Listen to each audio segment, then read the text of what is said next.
Hello, Steeler Nation. Long time no see. I've been working hard. Missed yesterday because I was working up in Philadelphia. Missed the beginning of the show because I was working down in Baltimore all morning at Morgan State University. But now I'm back talking draft. And holy Hades, what the hell is going on with Shedeur Sanders? Why is he dropping like a freaking rock? I can't believe the guy fell out of the first round when we were initially talking about him possibly going number 2 in the draft. Instead, his teammate went number 2 in the draft, and he fell completely out of the first round. Not only that, we're sitting now, Seattle Seahawks just took a tight end 18th in the second round. We're over halfway through the second round. He hasn't come off the board yet. We've got Tyler Show coming off the board, quarterback from Louisville. We had Dart come off the board yesterday ahead of Shedeur Sanders. These are not complete backs. These are not complete quarterbacks. They don't show me the win potential that Shedeur Sanders has shown. They don't show me the athleticism that Shedeur Sanders has shown. They don't show me the playmaking ability that Shedeur Sanders has shown. Now, pick is in for Carolina Panthers. Don't think it would be a quarterback here. You never know. Titans up next, following that being the pick that the Steelers would have had. So had the Steelers not given up their second round pick, in all likelihood, Shedeur Sanders would have been sitting right here. Crazy. Crazy day. Guys, this is your draft show. This is what I do. If you don't know what I do, I jump on during draft day. We all just kind of talk about the draft from the Steelers' perspective. So I care a little bit more about who the Ravens are picking up, who Cleveland's picking up, who the Browns are picking up. Don't really care about the rest of the league as much other than who's trading in, who's trading out with us, where are our abilities to possibly go in and maybe trade back up into the second round, because the top 10 picks in the second round are going to be the tougher ones to get to. I don't know what we'd give up. I mean, we'd have to give up our third rounder essentially, unless we're trading a player and a future second, essentially. Here's an option. We've been talking about trade bait. I know people are throwing around George Pickens a lot. We have a redundant player since we picked up DK Metcalf. They both have the similar skill set. I personally do not want to get rid of either of these talented receivers going into a quarterback position this year. That's a complete question mark. Absolutely don't know what this quarterback position is going to be. Who's our damn quarterback? Is it Mason Rudolph? I don't know. The previous 3 years when Mason Rudolph was on this roster, I thought he was the best deep ball quarterback on our team, including Ben Roethlisberger post-elbow injury. Now, a deep ball quarterback would love throwing deep balls to DK Metcalf and George Pickens. I think his skill set kind of matches up for it, but do I want him to be the full-time quarterback on our team? No. Hey, Stryker, what do you think about Aaron Rodgers? I hated Aaron Rodgers last year. I said he was washed up last year. I didn't want any part of him this year. Zero part of Aaron Rodgers. I've never been on the Aaron Rodgers train. Not even 2 years ago when they were shipping him off to the Jets. I wouldn't say he's a head case. I think he's a good quarterback. I just don't think he wants to play football anymore. I don't think he has the heart to play football anymore. They gave him everything he wanted in New York for the Jets. Go out and grab his favorite receiver. Go out and grab another favorite receiver. Go out and grab a favorite lineman. Keep him happy. Let's get winning with Aaron Rodgers. Bupkiss. And now he's talking about retirement. Hell, he was talking about it last year. And this is one point that I love. One of the great points that, oh gosh, why am I dropping his name? The sportscaster from Washington State that we always hate from time to time. I'm drawing a blank on his name. Big popular sportscaster. I know you guys got it in the comments. But he states, if you're thinking about retirement, you're already retired. Look at Antonio Brown. Perfect example. He started thinking about retirement when we got rid of him when he was going to the Raiders. Oh, I don't know if I want to play anymore. He was never a great receiver anymore. He had some productivity with Tampa Bay and got a Super Bowl win with Tampa Bay. Good for him. But his heart wasn't in it anymore. And he couldn't wait to get off the field shirtless. Something that Dennis Rodman always said he wanted to do was strip down naked on a foul line and walk off the court to retire. I love that. That's essentially what AB did. He just kept his pants on. So, guys, this is your show. Questions, comments, anything you got, we're going to talk about it, because all we're going to do is fill up dead air with what we're going to think about for the Steelers coming up this upcoming season, what positional players we've added, where we think our points of need are. So this is the fun stuff. This is where we get to talk Steelers during the draft and see where it's going. Where have you been? I have been trying to put my company back together after I tried to retire the previous year. It cost me a lot of money, and now it's taking up all of my time.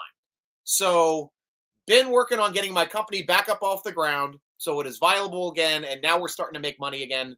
So I've been working a lot of events. I was at Constitution Center yesterday in Philadelphia late night doing a gig, so I missed the entire draft last night.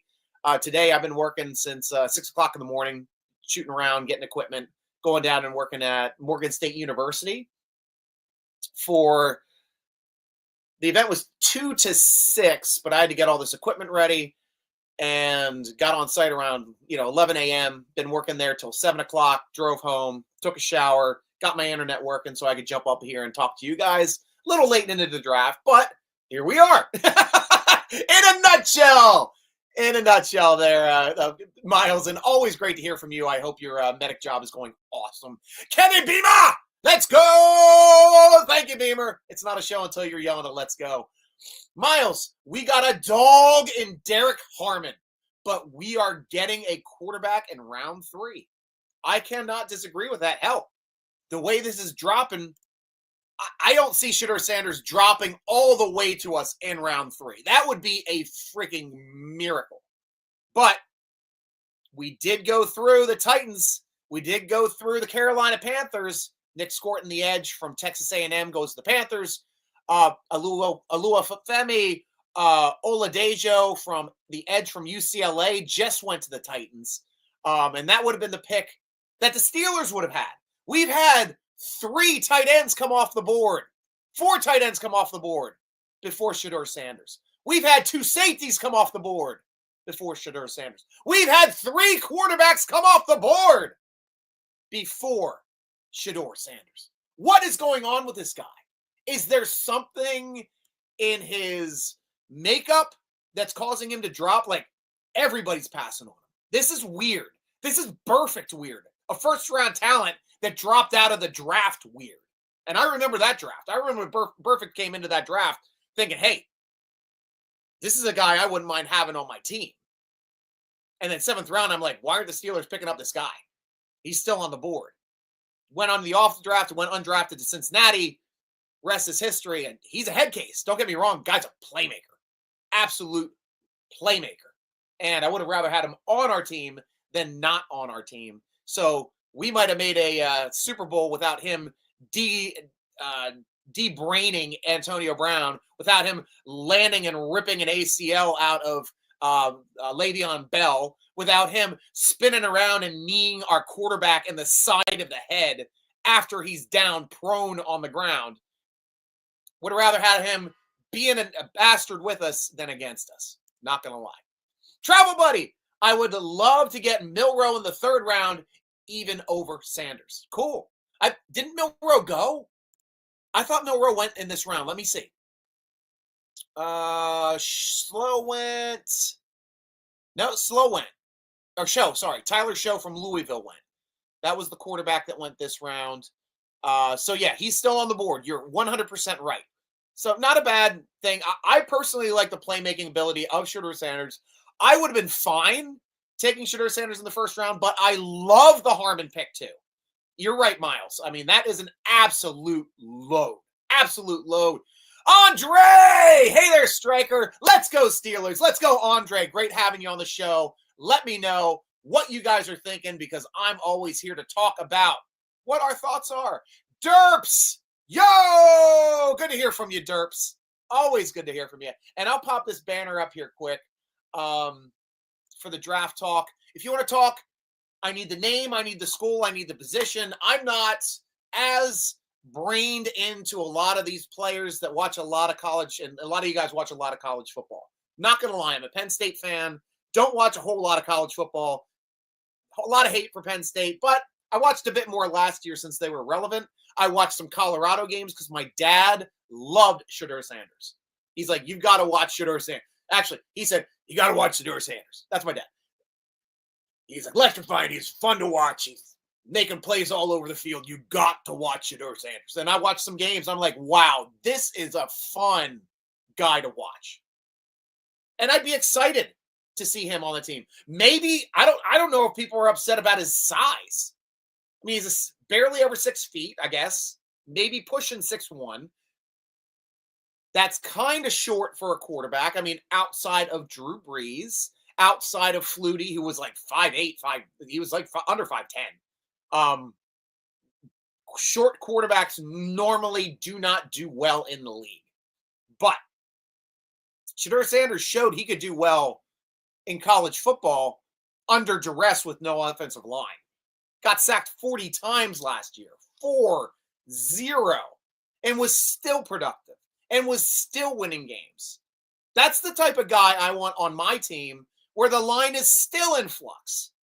I mean, we had Jones and Moore last year, both of them leading the tackles in all of the NFL in quarterback sacks. 12 for Jones, 11 for Moore. Moore's off the team. Do we think moving Jones to the other side and bringing Fontenot back in on the right is going to solve it? I don't know. It's 2 question marks. We're bracketing question marks. It is a Spanish sentence, a Spanish questioning sentence with dual question marks on each side of that line. Where else do you get humor like this off the top of your head, ladies and gentlemen? On the Strikers Inside Slant, I'll tell you. But that is what we're talking about. I mean, that is the reason why we drafted these 2 guys. Jones was definitely supposed to be the left tackle, was playing out of position. It looked like Fontenot was starting to press him for time at right tackle because he's a better right tackle. No question about it. I just hope we didn't ruin Jones at right tackle to be able to come back and play left tackle, because that's where his size should be at an advantage. That should be what he's the big man to help us out on that line, to help protect the blind side for our right-handed throwing quarterbacks. We shall see. Loved Zach Frazier. Loved that guy last year. He showed me more than we've seen in a while at center since Pouncey's second to last year, because his last year was not good. He was putting balls on the ground that year, and I did not like it. Or way over your head. We know that from the Cleveland playoff game first play. Outside of that, this is our team. We're excited for our team. I know we're filling in, probably have to fill in a new guard for Daniels. I know we had the other lineman last year that we drafted that was playing well in that slot when Daniels was hurt. So line is in flux. Really, it's in flux. And the only guy that's had more than 1 year starting experience at their position that they are currently playing is our left guard. That's it. Everybody else, swapping people in. They're all new. Who's going to do what? Stop. 5 guys on the line. Here we go. Let's go to your questions. What are we looking at here? Here we go. Travel Buddy, you missed my longer text. I'm trying to see where you had one. Oh my gosh, did I miss a couple texts up here? JB was up there. Sanders in the 3rd round, JB. Nice. They're throwing some of our X chats up a little higher. Amariah, I can't believe we are still waiting for Aaron Rodgers. Why? I'm not waiting for him. I could care less if Aaron Rodgers is on our team. Honestly, I didn't want him last year. I didn't want him the year before last year. That was the year I wanted Russell Wilson, and we ended up getting Russell Wilson the following year. Now when he's not as good. But he started off good and then fell off the cliff. I don't see a longer text on here, bud. You have to resend it. Please resend it. Andre. Hey there, Stryker. Let's go, Steelers. Let's go, Andre. I did talk to you. Travel Buddy, I would never start just with a trade wish without saying, hey, etc. Oh, thank you. I started with my train of thought on the trade wish. Let's get back to there because we started talking about George Pickens being a possibility for being trade bait. I don't want to move Pickens at all. I do not, especially coming into a new quarterback position. Give him 2 weapons at least because we don't have many weapons right now. If you're thinking Jaylen Warren is a weapon, not really out of the backfield. If he can stay healthy, maybe he's a better productive weapon, but we need him to be healthy.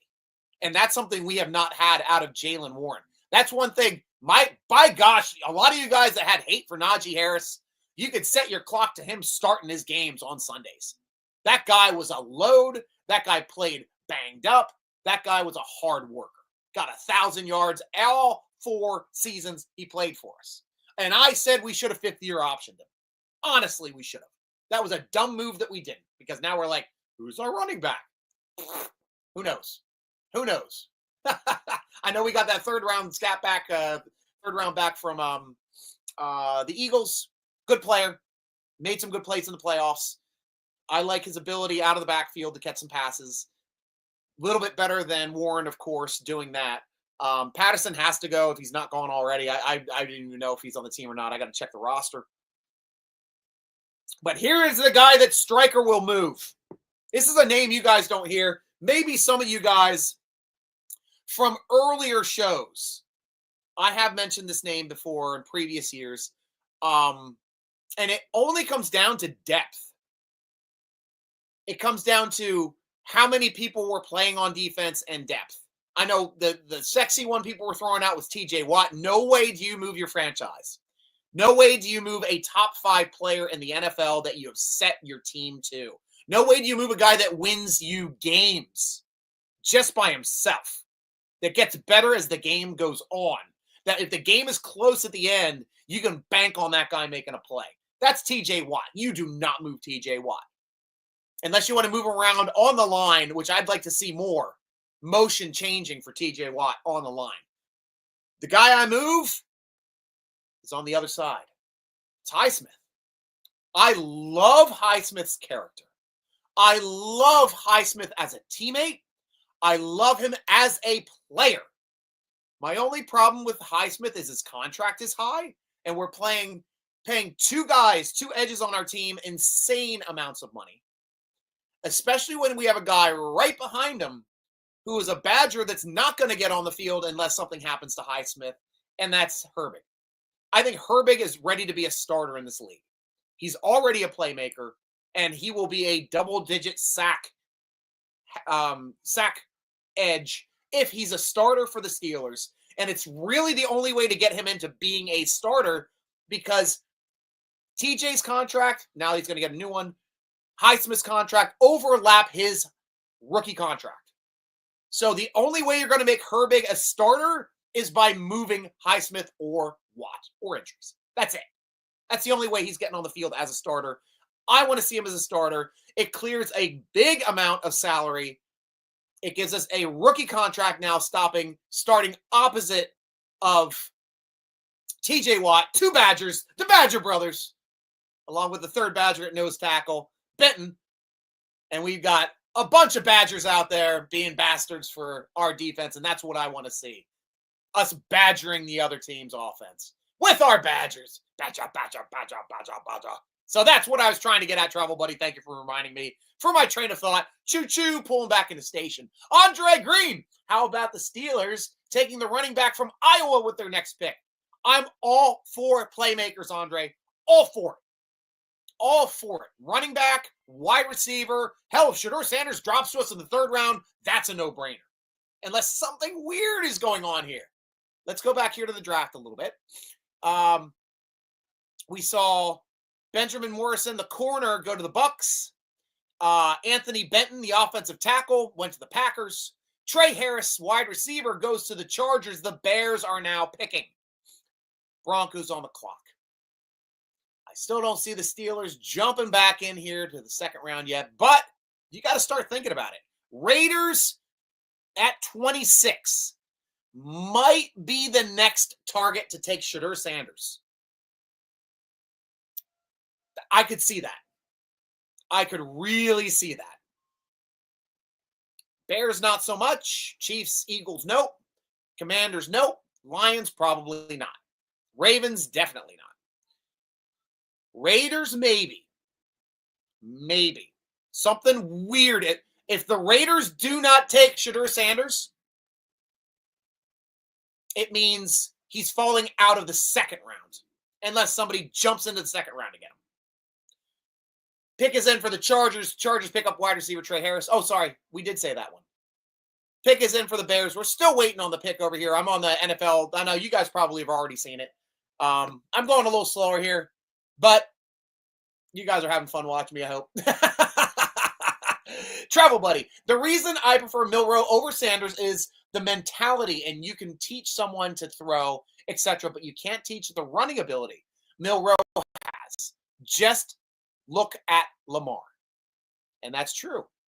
That is true. We like athletic quarterbacks. Though Sanders is an athletic quarterback too. He is a Hall of Fame progeny. And generally, Hall of Fame progeny do well in the league. Generally, progeny in general does well in the league when they come back in. We've got a lot of father-son connections. Look at our Joey Porter Jr. after having Joey Porter, which is a great connection. That was your start. Yeah, I didn't see that one. I'm so glad you put that one back up, Travel Buddy. That was a great talking point. I really appreciate that. And that's what keeps this show going, guys. This is our show, Steeler Nation. If you got something to say, bring it up. We will talk. I know I'm getting texts in here too. Sorry, Cooley. I probably wasn't posting on it now. Okay, great. Great. I couldn't access the site at all. Did it change? Locations, question mark. I'm talking with Cooley over at SteelerNation.com. He comes in here. It's Robert C. We'll see. Hopefully, Robert C. See him soon over here on this side as well. Miles, can someone explain to me why the Chargers got a first-round running back when they got Najee? Because I don't know. That's a good point. That's a good point. I mean, they nearly paid him what his fifth-round option would have cost. He's a workhorse. Maybe they're seeing him as a shorter term project. I think that contract might be a 1-year contract. Let me check out. Najee Harris contract, Chargers. 1-year contract. That's why. Base value of 5.25. Ability to earn up to 9.25 with incentives. So that's what we're looking at. That's why the Chargers went and drafted their future right now. And that should piss off Najee Harris. Because Najee's like, awesome. Going back home to the LA area. Super happy to be back home. That's where he went to, high school, college. Loves that side of the country. Happy to be playing for his Chargers. Bam. They go and draft in the first round another running back. That's a dig. That means they do not have long-term plans for Najee Harris. He is a 1-year stopgap. And that's unfortunate because the guy is a workhorse. Guy is a awesome team player. Great in the locker room. Love the way he speaks. Takes responsibility for his actions. Leader of men. Helping the community to become better by just being in it and helping them out. Love a guy like that. And I will take a Najee Harris 10 times out of 10. And if they drop him and don't re-sign him, I'm happy to take him back next year.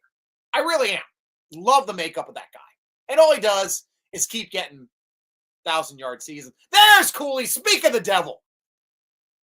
Speak of the devil. Speak of the Cougar. Congratulations to the Houston team for beating the crap out of my wife's Dookie. So that was a heck of a game. And I don't know for the life of me how the 1 and 2 seeds of the entire NCAA basketball meet before the finals. That was a travesty. Those two teams should have been on opposite brackets. I don't know how the hell that happens. But still a great job, great games. And I always love me some college basketball. I actually watch college basketball more than college football. Tempero! How you doing, Tempero? Good to hear from you, my friend. What's up, man? Travel buddy. I don't get it either, Miles. That was a straight punch to Najee's balls. Nice. Greg Leeper, forgot quarterback in the third. Forget quarterback in the third. Give me a running back. Leeper's in. Don't jump to conclusions. Leeper wants a running back, not a quarterback. Got it. Posted in Steeler Nation that you were going live. Awesome. I tried jumping on the website. I couldn't, for some reason it said it was down or I couldn't access it. I don't know what's going on with my stuff. I went for my links and my links weren't working. Oh, there it's up. It's up. I see it now. I don't know what was going on. My computer, but then again, I did have to reset my network after that. So that's probably it. It's probably user error. Stop pointing at me. All right. Who's up? I haven't even started drinking yet. I will, but I haven't started yet. Lions trade up with Denver. That was the move. Now, this is ahead of the Raiders.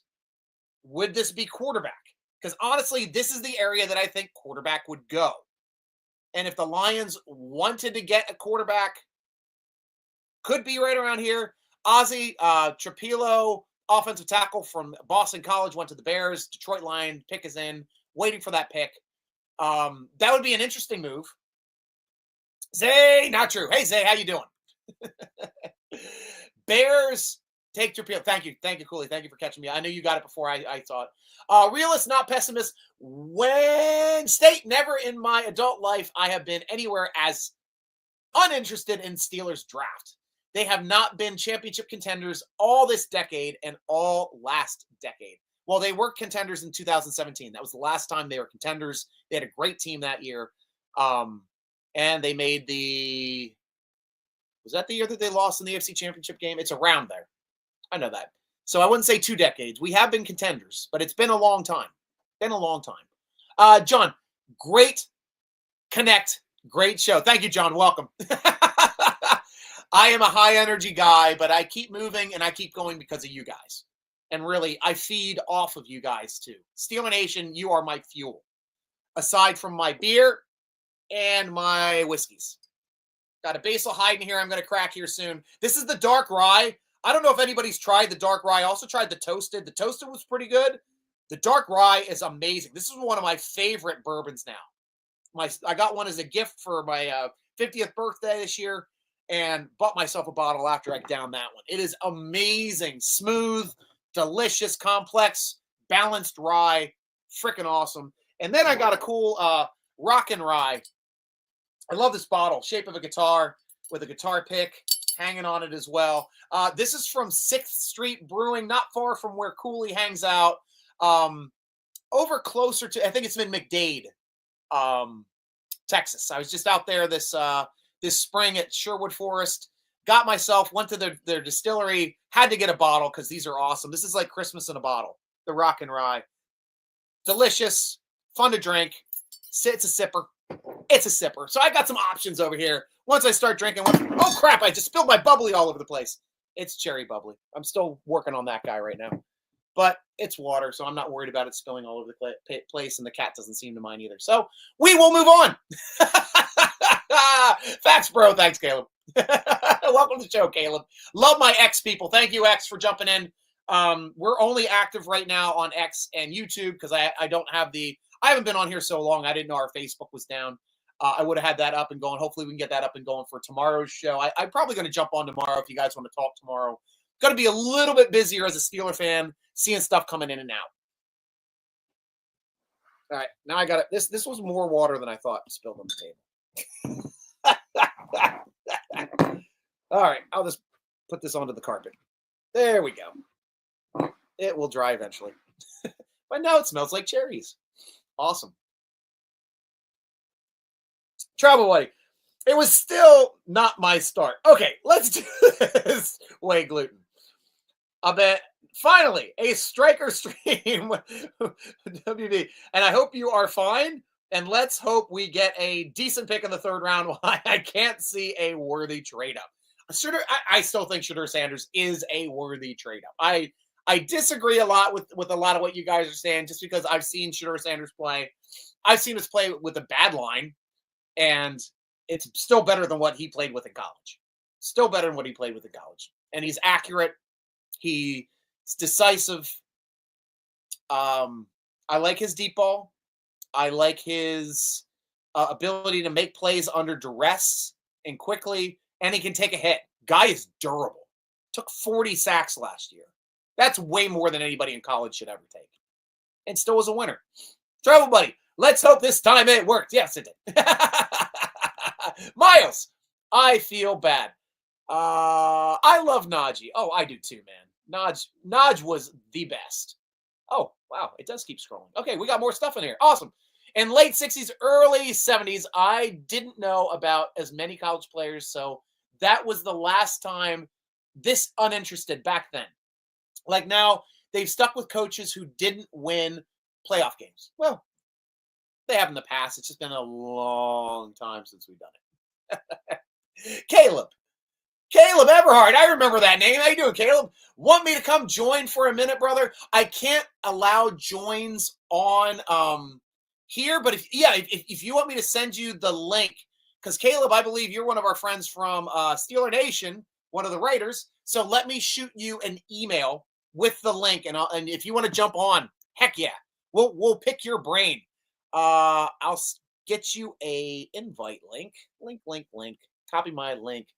Go into my thing here. Let's see if I got you, Caleb. Compose to Caleb. K-A-L-E-B. Yep, Caleb Everhart. There you are, bud. Yep, I'm shooting it over to you now. Draft show.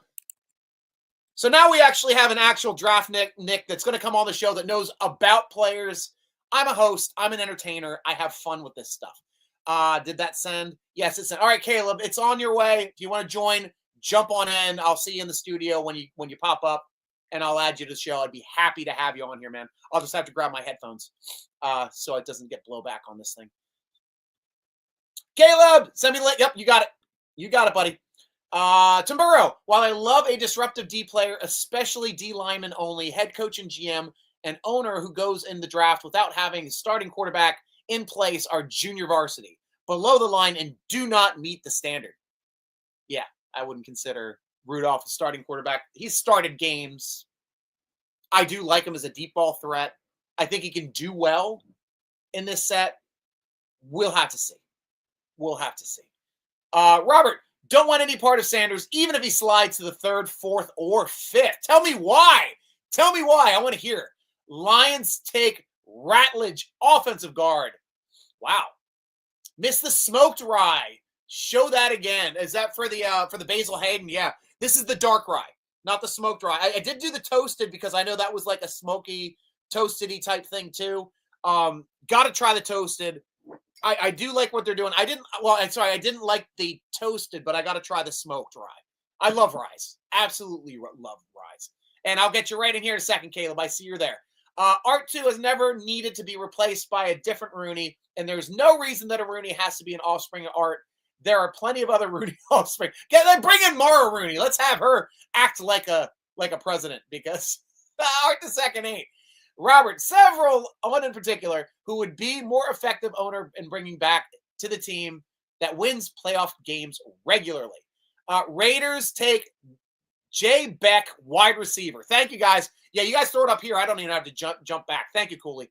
Prost! Got myself a nice cold Bitburger beer. Yeah, got steamed. Prost, yeah. Ziggy zaggy. Oi, oi, oi.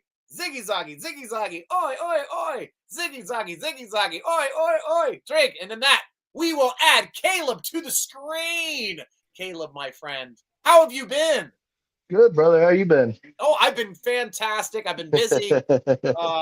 Let me grab I'm just grabbing my earphones because I know it's a little like I get feedbacky on here, and it probably sounds a little weird coming with the microphone and you kind of coming out through on this side. So I'll do the professional thing. Add my headphones so we can hear you. Awesome. Off. I know everybody. This is Caleb. He's a writer for SteelerNation.com. We are happy to have him on the show. in previous years. And basically, are you able to flip your phone sideways, Caleb? That way we're both on the same. There we go. There we go. Now we're both on the same aspect ratio. If you could turn on a light in front of you too, that would help out with your shot. We got to think about look at this production value we have, Steeler Nation. Now we know what we're doing. But Caleb has been on our show a long time. He'd stay on like the whole show with me at times, which is insane because I don't leave the show at all. I get insane about this stuff. Let's talk about, firstly, what are your thoughts on the Steelers' first-round draft pick? And I'll just leave it at that. I'm not going to bait you and see which way one or the other. How do you feel about the pick? And then how do you feel about that player in general? I like the player. We've kind of always been linked to him. Mm-hmm. I know towards the end of, before the draft started, it started to lean towards Sanders. And that's kind of who I wanted at the pick, but Harmon makes a lot of sense. And just bulks up that defensive line some more. And guess who's still on the board? Shador frickin' Sanders. Yeah, insane. We're starting to get into the trade territory where we won't have to trade much to trade up. Right. I look at the beginning of round 3. Mm-hmm. You have KC in front of Cleveland and Vegas. Oh. And if they have an inkling that Cleveland or Vegas is going to take them, yeah, I don't hate that idea. Yeah, maybe give them this year's third and either a day 3 pick this year, some picks next year, because we know we got a buttload of picks next year. Yes. With all those comp picks. Mm-hmm. It's starting to feel like it's Milroe's probably going to be there at 83 if Sanders isn't. So I think it's going to be Sanders or Milroe, maybe Caleb Johnson. Yeah, if those two aren't there. And we have people saying too, like they're excited with some people would take Milroe over Sanders, is what we've discussed already on the show. Kevin Stryker, Berm is here. Berm, how you been? It's been a long time, Bermuda Steeler. Thoughts on taking Shador with our third pick? I would have been fine taking him with our first pick. If we can get him with our third, where we're sitting, I'd take it. And now we're talking about moving up for him. I'd be all for that. If we could get our quarterback in the third round, all for it. It's just weird that he's dropped, and it's weird that he's gone behind. Right now, there's been 3 quarterbacks taken. We all knew Cam was going first. Yep. Cam Ward. Mm-hmm. What are your thoughts on Dart and the other quarterback now going ahead as Sanders, and why would people choose those 2 players over Sanders? So my take on Dart going to the Giants, you got to remember what Brian Daboll did with Josh Allen. Brian Daboll had a lot to do with where Josh Allen is at now. And obviously Jackson Dart isn't Josh Allen, doesn't have the arm or the same arm strength, but he's kind of like that same kind of prospect as far as, you need to build him up, you need to do this. And then, they got, I know I hate Russ as much as a lot of other Steeler fans do, but I mean, that's a good guy to have mentor you. And then you have Jameis Winston in there too. Right. That pick made sense. Mm-hmm. I wouldn't have been upset if we would have got Jackson Dart at 21 either. There had been some talk about the Steelers possibly getting Dart at 21. Yeah. But I just think that with the Steelers' need, and I think they probably had a very high number associated with Hammond when he fell to 21, because that's a guy where the Steelers probably said, we'd be happy taking this guy at 10 to 14. Right? Yeah. And he has to be in there at 21. And I mean, all the talks is that pick 21, it was a split decision between whether they were going to pick Derek Harmon or Shador. Mm-hmm. I know we weren't talking about Shador, but that just came to my mind. Yeah. So I mean, if he's there at 83, that just almost feels like a done deal. If you were split in the first round and taking him, yeah. I mean, why not take him in the third round? I mean, Russ, going back to Russ, he won the starting job as third round pick in Seattle after they paid Matt Flynn a whole bunch of money.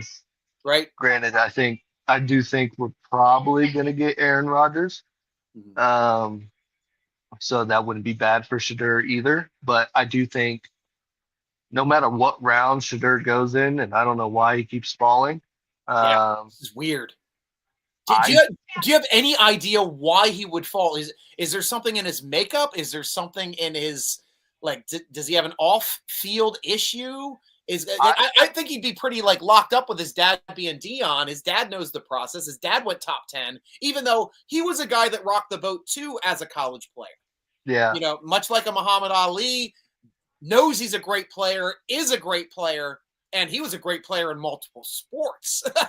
yeah, and I think a lot of these teams are scared of what Dion's gonna bring. Like as far as the attention wise, like Really? yeah, like as far as like when he does his Colorado interviews, Mm. like his next interview after Shadur gets drafted, hopefully to us, um, they're gonna ask a whole bunch of questions. And I mean, other than maybe we'll say Andy Reid and Mike Tomlin,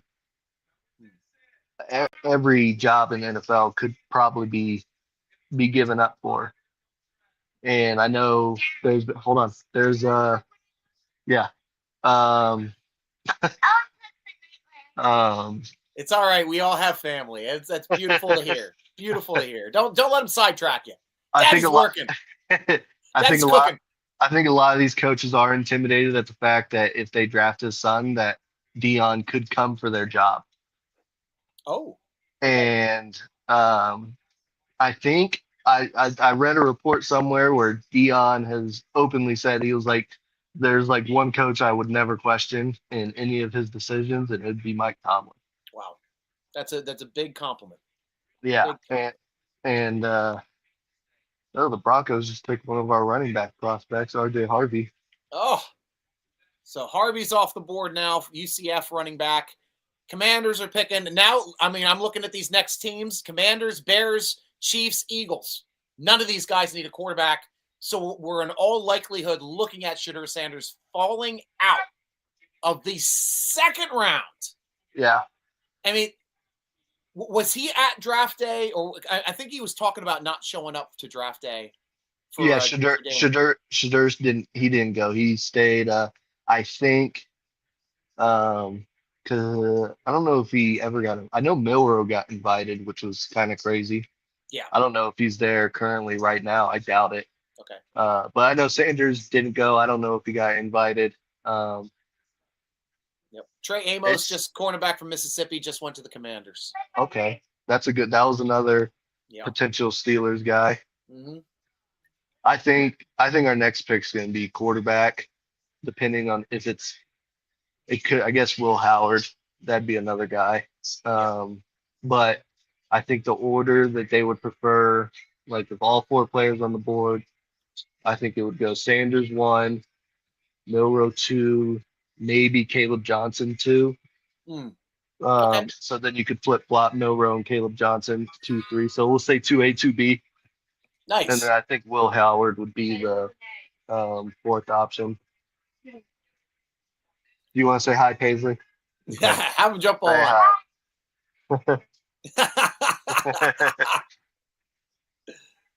Oh, that's awesome. Yeah, Yeah. my daughter's a big part of the show too. A lot of people know that. Yeah. We're gonna jump to the comments here quickly. Give you a break and before we come right back to you too. What we got? We got no sensible fan wants Sanders. I disagree with you, but then again, we disagree on overtime rules.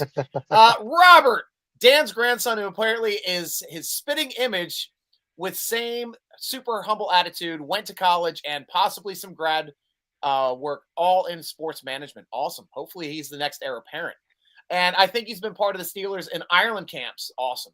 They put a last few years. He should replace Art too. I'd be fine with that. Travel buddy for next year. Can't we move the draft to Germany? I just hate to be up until 5 or 6 a.m. 3 days in a row. Exactly. Have it in your own homeland there, travel buddy. I keep forgetting you're in Germany. Welcome in NFL draft.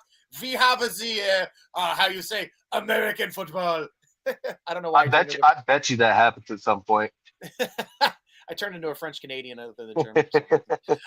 Kevin at Robert C. This is obviously Cooley. Yes, you know that very much there, Berm. Edge Mike Green. Now I wanted to mention that too. Edge Mike Green went to the Ravens. Ravens ended up getting the top safety in the draft in the first round to pair with Hamilton. I mean, these guys just don't make mistakes when they draft. They don't. They make mistakes in free agency unless they're drafting wide receivers, other than Flowers. Or signing Derrick Henry. Well, I don't think that was a bad move. I think he was great. No, that's what I'm saying. Like, that was a good move. Yeah. Fantastic. Yeah. I mean, they made some good ones. Like, their free agent wide receivers are generally good. Bringing in Mason, he was a phenomenal receiver for them for years. Steve Smith. Steve Smith was a monster for them. Anquan Bolden, he helped Jump Ball Joe win a Super Bowl. I mean, that guy was one of the best combat catchers I've ever seen in my life. Loved Anquan Bolden. Hell, he's one of the big reasons why the Cardinals made the Super Bowl against us. Two of the best receivers on the same team. He was. Yeah, that's right. He was on that team. That was so long ago. That it is. There's a lot of marbles rattling around up here, and sometimes it's got some actual knowledge. Robert Omar seemed really good for fun. See something that he's never happened before. Trigger finger happy GM who brings in free agent by the boatload, but we overrated him and he's dropped 3 ball with quarterback. We just have to know if they want to say that Aaron Rodgers is already with us, but we don't know. Yep, we got that one. Head coach still in line for number one records, losing playoff games and consecutive playoff games, and has not coached a consequential playoff game in 2 decades. All true statements. Steelers need a reset. Nick, Ravens steal of the draft with that last pick. We better get Trey, especially Broderick, up to speed quick. I agree, Nick. I thought that was an excellent pick as well. Talk about that edge player that the Ravens just picked up here, Taylor. I know he was on. I'm watching NFL Network, but he was on Daniel Jeremiah's. I think he was top 20, maybe 15. Did you read this one? Yeah, Miles, what's up?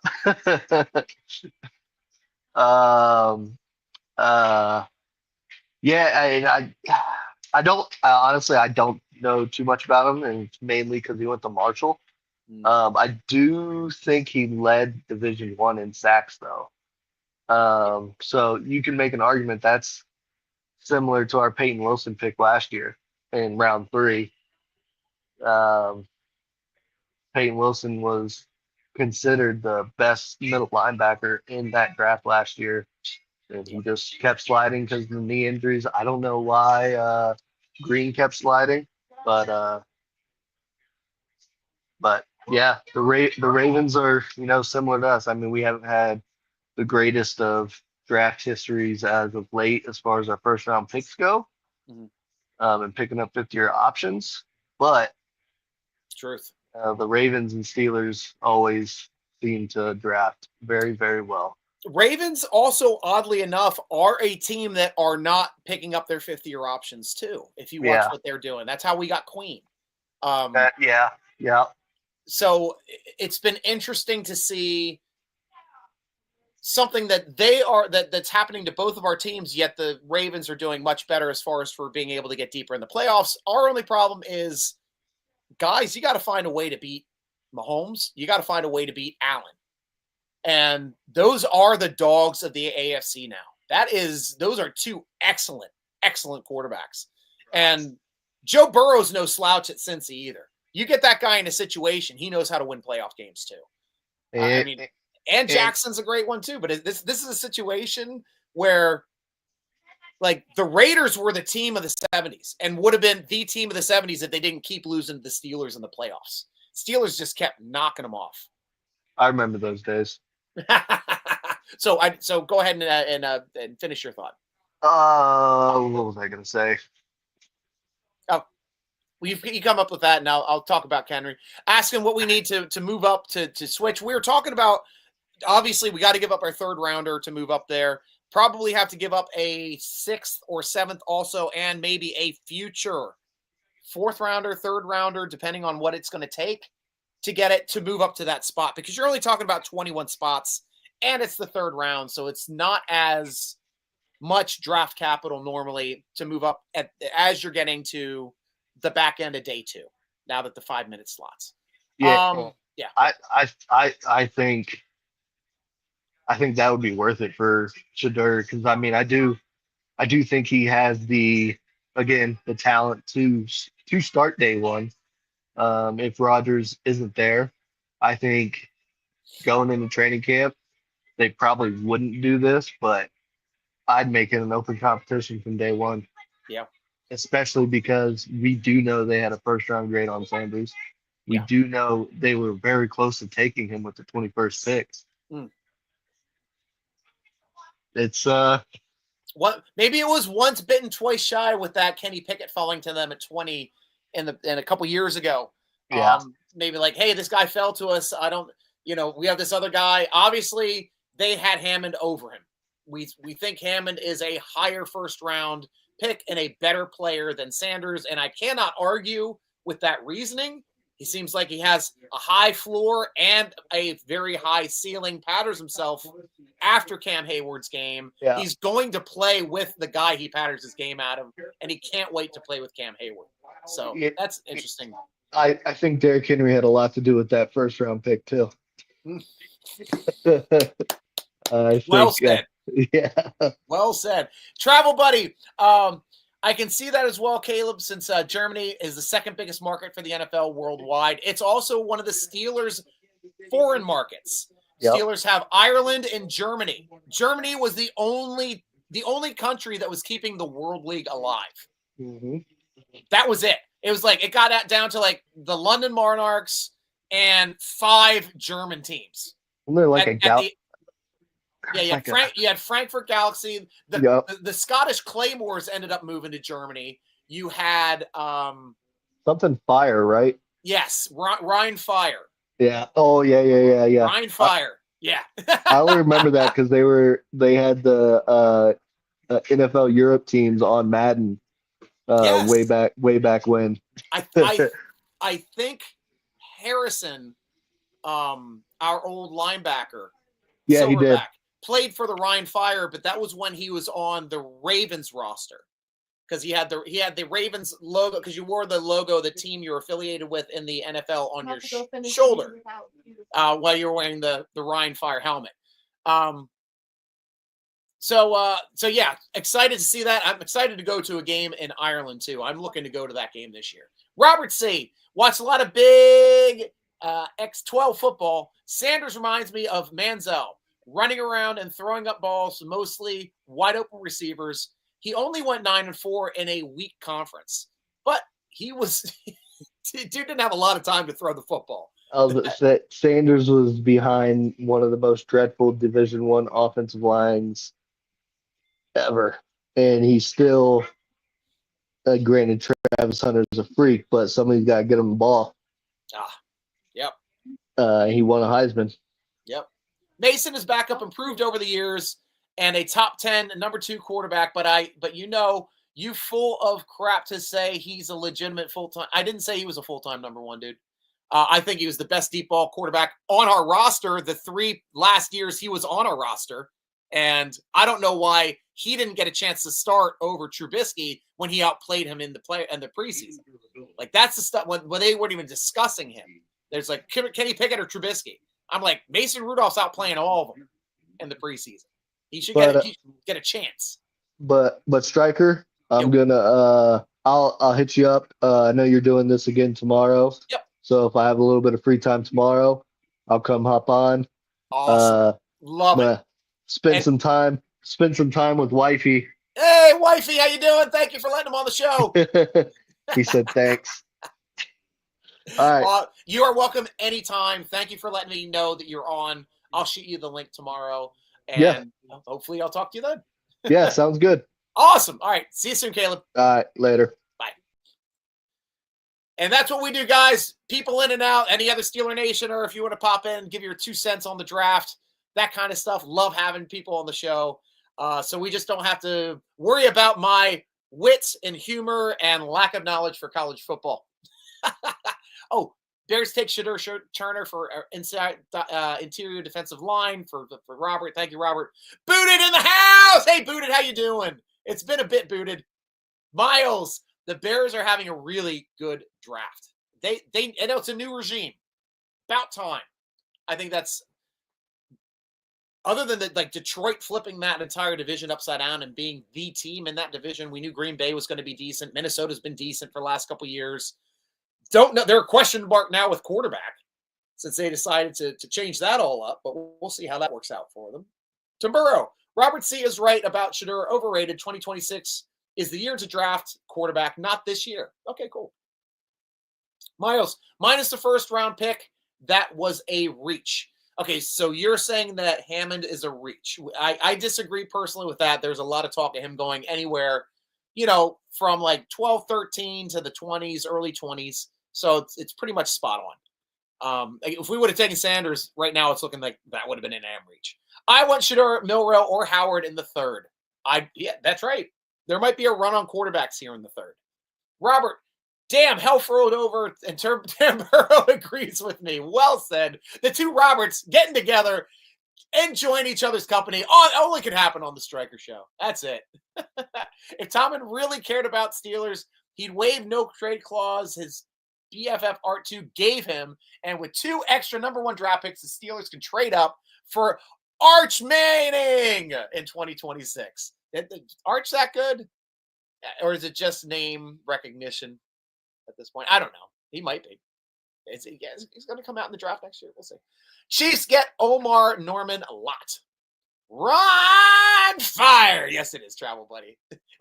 Travel Buddy, was that your team? Let me know who your favorite NFL Europe team was.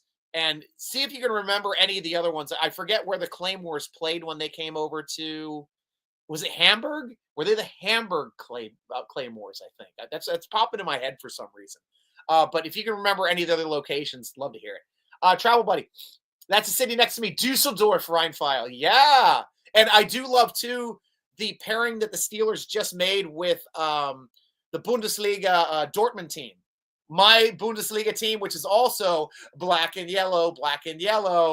2 teams, 2 black and golds, 2 different footballs, 2 different nations, but they are affiliated now, and that's part of the Steeler program in Germany, and I love it. I absolutely love it. Arch! You want it. Miles, 7th round, I want us to draft that 400-pound defensive tackle. Hell yes. Hell yes. 400 pounds, sign him up, and give him a food card to Arby's. Miles, with the 52nd pick in the NFL draft, the Pittsburgh Steelers select DK Metcalf. That's exactly who we took. That's the reason why we don't have DK Metcalf. Well said. Well said, Miles. That pick went to our wide receiver. So now it looks like we're probably not going to be taking a wide receiver with that 3rd pick. Smart job. Probably taking a wide receiver on day 3. But it's evidently a deeper draft for wide receivers. Miles, no, the Bears' first round was a reach. Okay, so that's a polite disagreement, and that's what we get on this show. We're allowed to disagree. We all love the same team. Steelers go into camp with 4 quarterbacks, so they will definitely be getting 2 more. Correct. You're absolutely correct with that. And that's something that Tomlin did say. Miles, dude, will the Eagles stop being a defensive juggernaut? Enough already. We get it. Let's see who the Eagles just picked up. Since I haven't been on there for a bit. Are we out of the? Yep, we are out. We are out of the 2nd round. Going back to round 2 before I catch back up to round 3. Last couple picks. Shamar Turner for defensive tackle went to the Bears. Norman Lott, the defensive tackle from Tennessee, went to the Chiefs. Andrew Makuba, the safety from Texas, went to the Eagles. Eagles are smart drafting team. They are. No 2 ways about it. Giants pick is in. I do not see them taking another quarterback. They've already got Dart. Kansas City is on the clock. Interesting to see. Like, this honestly is the only spot where the Steelers, I think, could get Shedeur Sanders, with the Cleveland Browns and the Raiders drafting next back-to-back and him being on that board. I think right now the value is too much unless there's something very wrong that we don't know about. Shedeur Sanders. Saints at the 7th pick, also being a good chance of taking a quarterback. If it doesn't go with the Saints, I can honestly see him fall to us.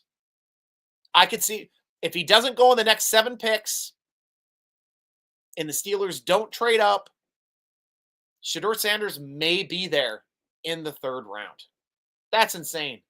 Absolutely insane. Yeah, I never would have thought he would have fallen this far. There's talk about him going number 2 right after Ward. ESPN has him as their 2nd-rated quarterback in the draft, and all of the metrics are exactly the same other than height for Ward. To Ward. And with that, it is time for my drink. I'm going to crack open a New Belgium triple. See if we can see it right here. That's a New Belgium triple. Beautiful and frosty New Belgium triple.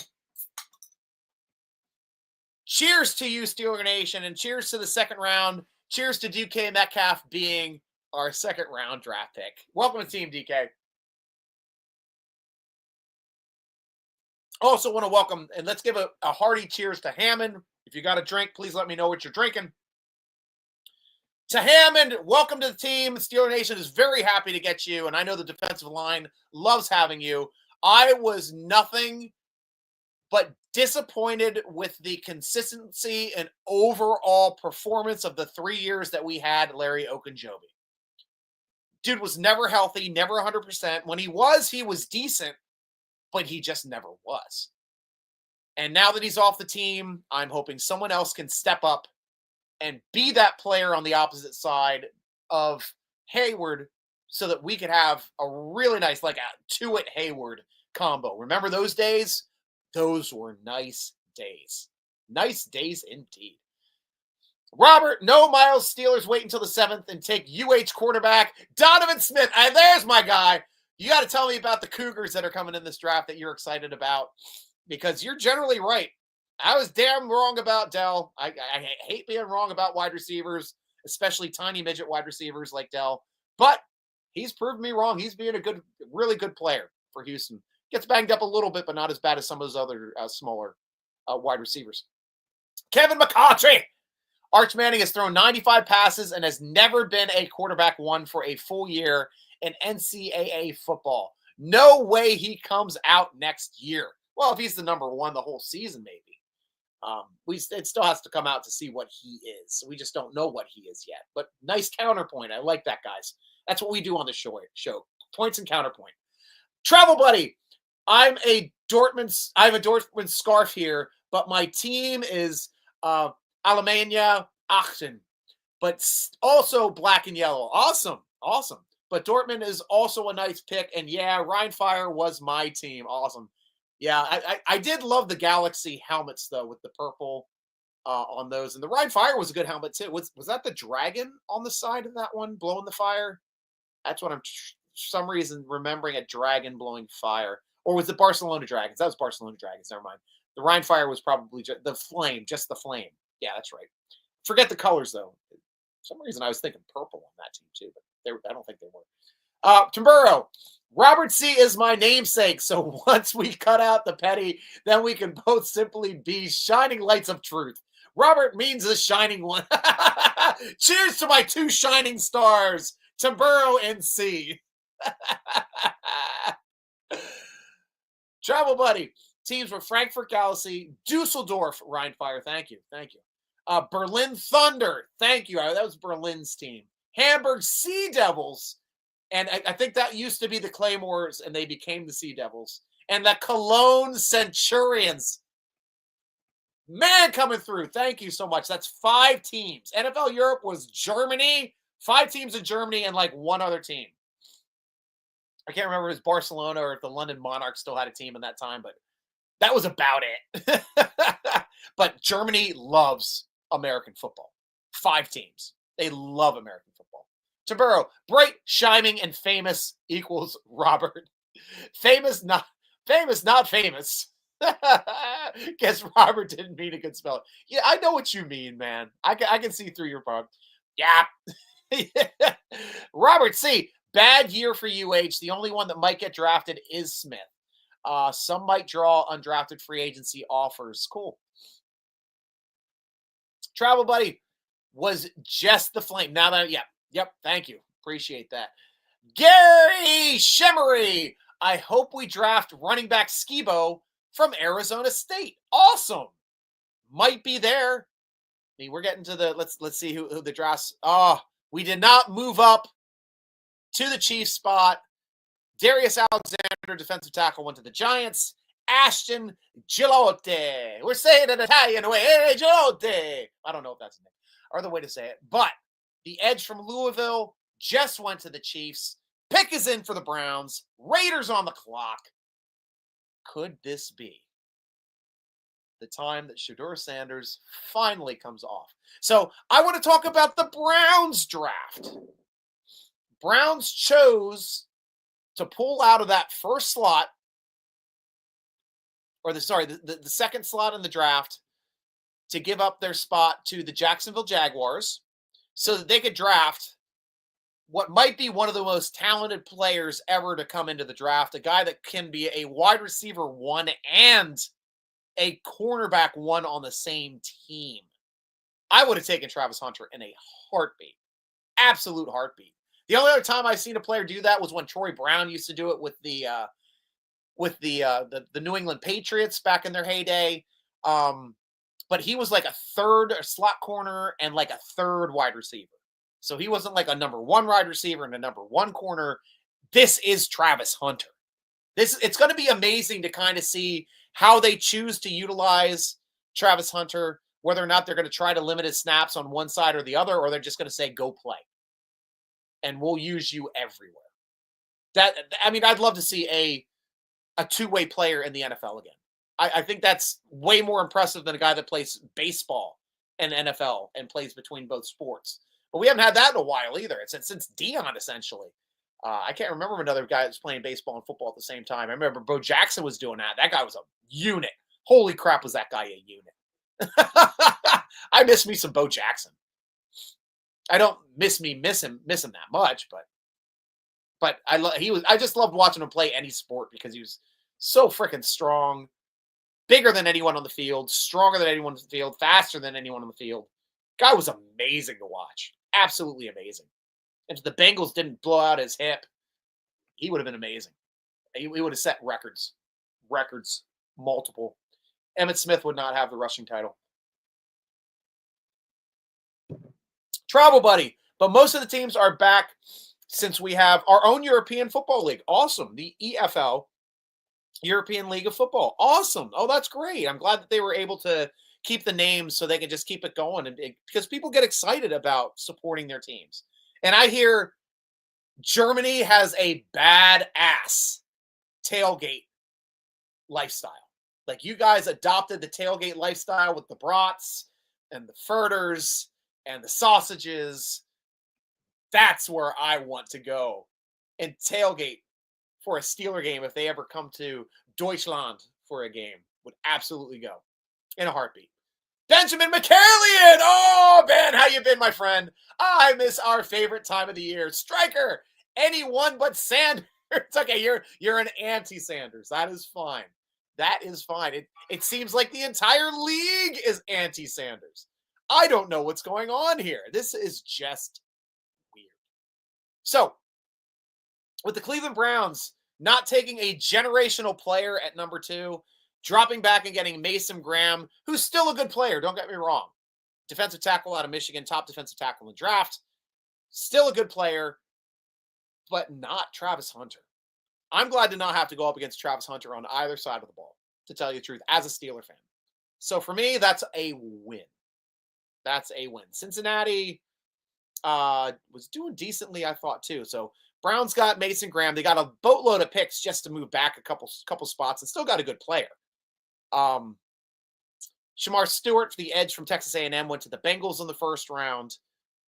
And I thought the Browns had 2 first-rounders. Nope, I guess they only had the 1, which is a big change to them having no first-rounders from getting that the massage connoisseur. Who will never play for them, essentially. I don't. Who knows? Maybe they're going to try to make him work again and don't have to give Flacco the chance to do that again. We'll see. We'll have to see on that. Quishon Judkins, the running back out of Ohio State, Browns grabbed in the second round. Bengals got Demetrius Knight, the linebacker out of South Carolina. Everybody's going defense, it looks like, in our division. Of course, we talked about the Ravens and their 2 defensive pickups, which were moneyball pickups. Those guys just do not make mistakes in the draft. They absolutely don't make mistakes in the draft. And that's the reason why they're always loaded at talent on defense. So now we're up to the round 2 with Carson Schweringer, linebacker, going. Did I switch years? No, that's round 2. Yep, Schweringer, the linebacker, went to the Browns in the first pick of the top of the round, and then Judkins. Okay, so I missed talking about Schweringer because I thought they had 2 picks in the third round. Or second round, sorry. So third round, Browns, did you take Shedeur Sanders? Raiders, did you take Shedeur Sanders? 9-9 for our Deutschland people. That is a big no. Browns elected to take Harold Finnan Jr., a tight end out of Bowling Green. Raiders took Darian Porter, the cornerback out of Iowa State. Shedeur Sanders continues the free fall. Patriots pick is in. There's an outside shot that they could go quarterback here. I don't personally think they're going to. Outside shot. Detroit could go back up.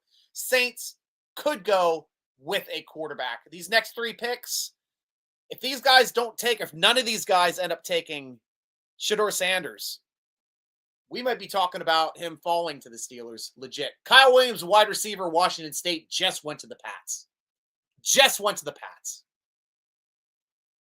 2 more picks, and we're looking at possible Shedeur Sanders falling in the 3rd round. In the 3rd freaking round, a guy that was universally talked about as a first rounder. Evidently, every single team in the NFL does not have a first round grade on Shedeur Sanders. Evidently, every single team in the 2nd round did not have a first round grade on Shedeur Sanders. Now we'll have to see if people have a 3rd round grade on Shedeur Sanders. But so far, 5 picks in, it is still a 9 with the Lions on the clock. This is just such an interesting draft to me. See, there's certain aspects of drafts that can get very interesting to me. This is the one. Tim Burrow. Love DK as a player, though he got a bad junk food candy habit with 0 healthy eating habits. But when Steelers' strength is drafting wide receivers to give up both a 2nd round pick and $150 million on some team that still hasn't secured most important position on the team, the number 1 quarterback, shows the Steelers have become an aimlessly drifted ship of mediocrity. I will state that the timing might be off for the Steelers getting their quarterback if they put all their eggs in one basket and did not end up being Aaron Rodgers. That might have been the guy that they wanted. Who knows? But Aaron Rodgers did do his part to sneak into Pittsburgh, tried to go under the radar, had a great interview on the Pat McAfee show. I listened to the entirety of that. Explained all of his reasoning for coming into Pittsburgh. I don't think he's a me first guy. Look at me, because he tried to do that under the radar, coming in and driving in another other airport, a smaller airport, and driving in a Malibu, a rented smaller car, to the back of the and coming in through the back door, not the front door. Guy was on the down low, trying not to let people know that he was in Pittsburgh, even though everybody in Pittsburgh got excited. As soon as he walked in the door, it leaked. We had newspaper reporters everywhere by the time he came back outside. So that aspect of it, I'm going to give Rodgers a little bit of credit for his classiness in coming into the facility under the radar. Travel buddy. And by the way, you might know the Rhine Fire coach, since it's Jim Tomsula. I don't know Jim Tomsula. So other people probably do. Browns go Fenton. Yeah, that's weird. Weird. It's another junior. The last junior they got at a tight end was right before Ben. And that guy ended up wrecking himself on a motorcycle a little worse than Ben, if you remember that story. Browns pass on Shedeur. This is weird. And so did the freaking So the Browns have passed 1, 2, 3, 4 times on Shedeur. 4 times. Interesting. Raiders take Iowa State. Yep, cornerback D Porter. Yep, we talked about that. Carlos Goncalves, welcome from Venezuela, my friend. Always good to hear you. Sanders' kids keeps falling down, falling down, falling down. Sanders' kids keeps falling down. Why so lamely? Nice song. Thank you so much for the music this evening, Carlos. It took me a couple stanzas there to figure out what song you were doing. Miles Pressgraves, the Browns and Raiders both passed on Shedeur. Weird. SOS, same old Steelers. First 4 decades, number one problem, only hiring coaches they developed personal friendships with and got coaches under them and players who they were friends. Well, we had Super Bowl championships out of all 3 of our recent coaches, so I do like that aspect of it. Steelers have had the exact same problem. Castor 10 plus years. Chuck Noll never became close friends with the Rooneys, and even Cower kept some distance.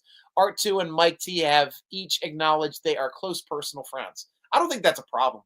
I really don't. I got to shut this back door. I got my bugs flying in here. Give me 1 second.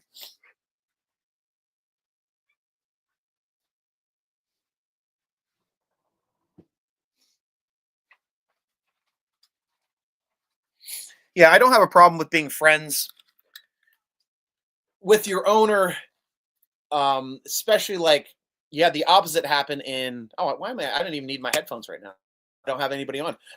Especially what happened in Denver after Jimmy Johnson, who's a hell of a coach, a hell of a team builder, won 2 championships with them, and left because he didn't get along with the owner, GM, which happened to be the same guy.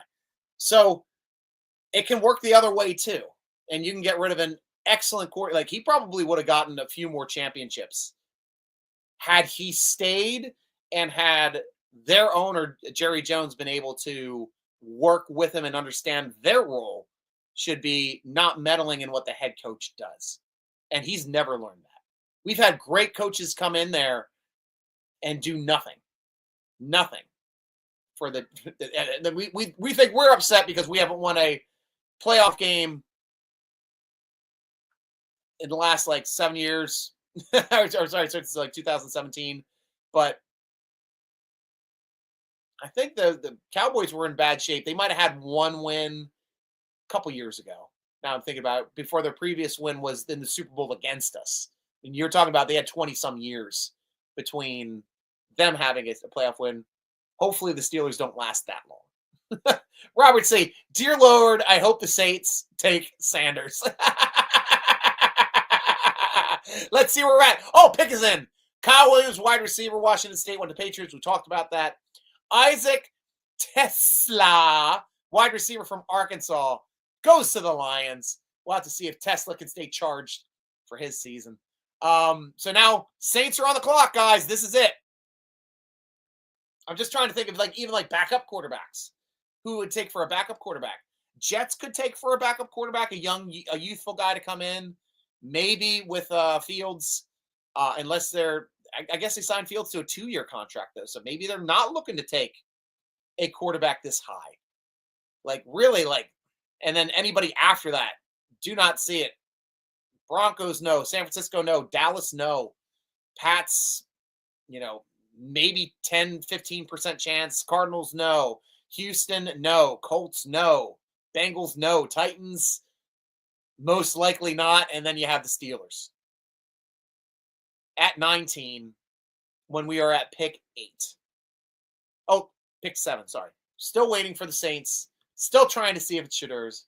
We'll have to see. McCallion, I hope the Steelers pass over any Houston prospect just for Cooley's sake.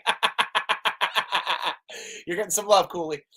Travel buddy, Jim is from Homestead, Pennsylvania, and a former San Francisco 49er coach. Thank you so much for giving the Southwestern Pennsylvania link there. I'm sure a lot of you guys know him a bit better than I do.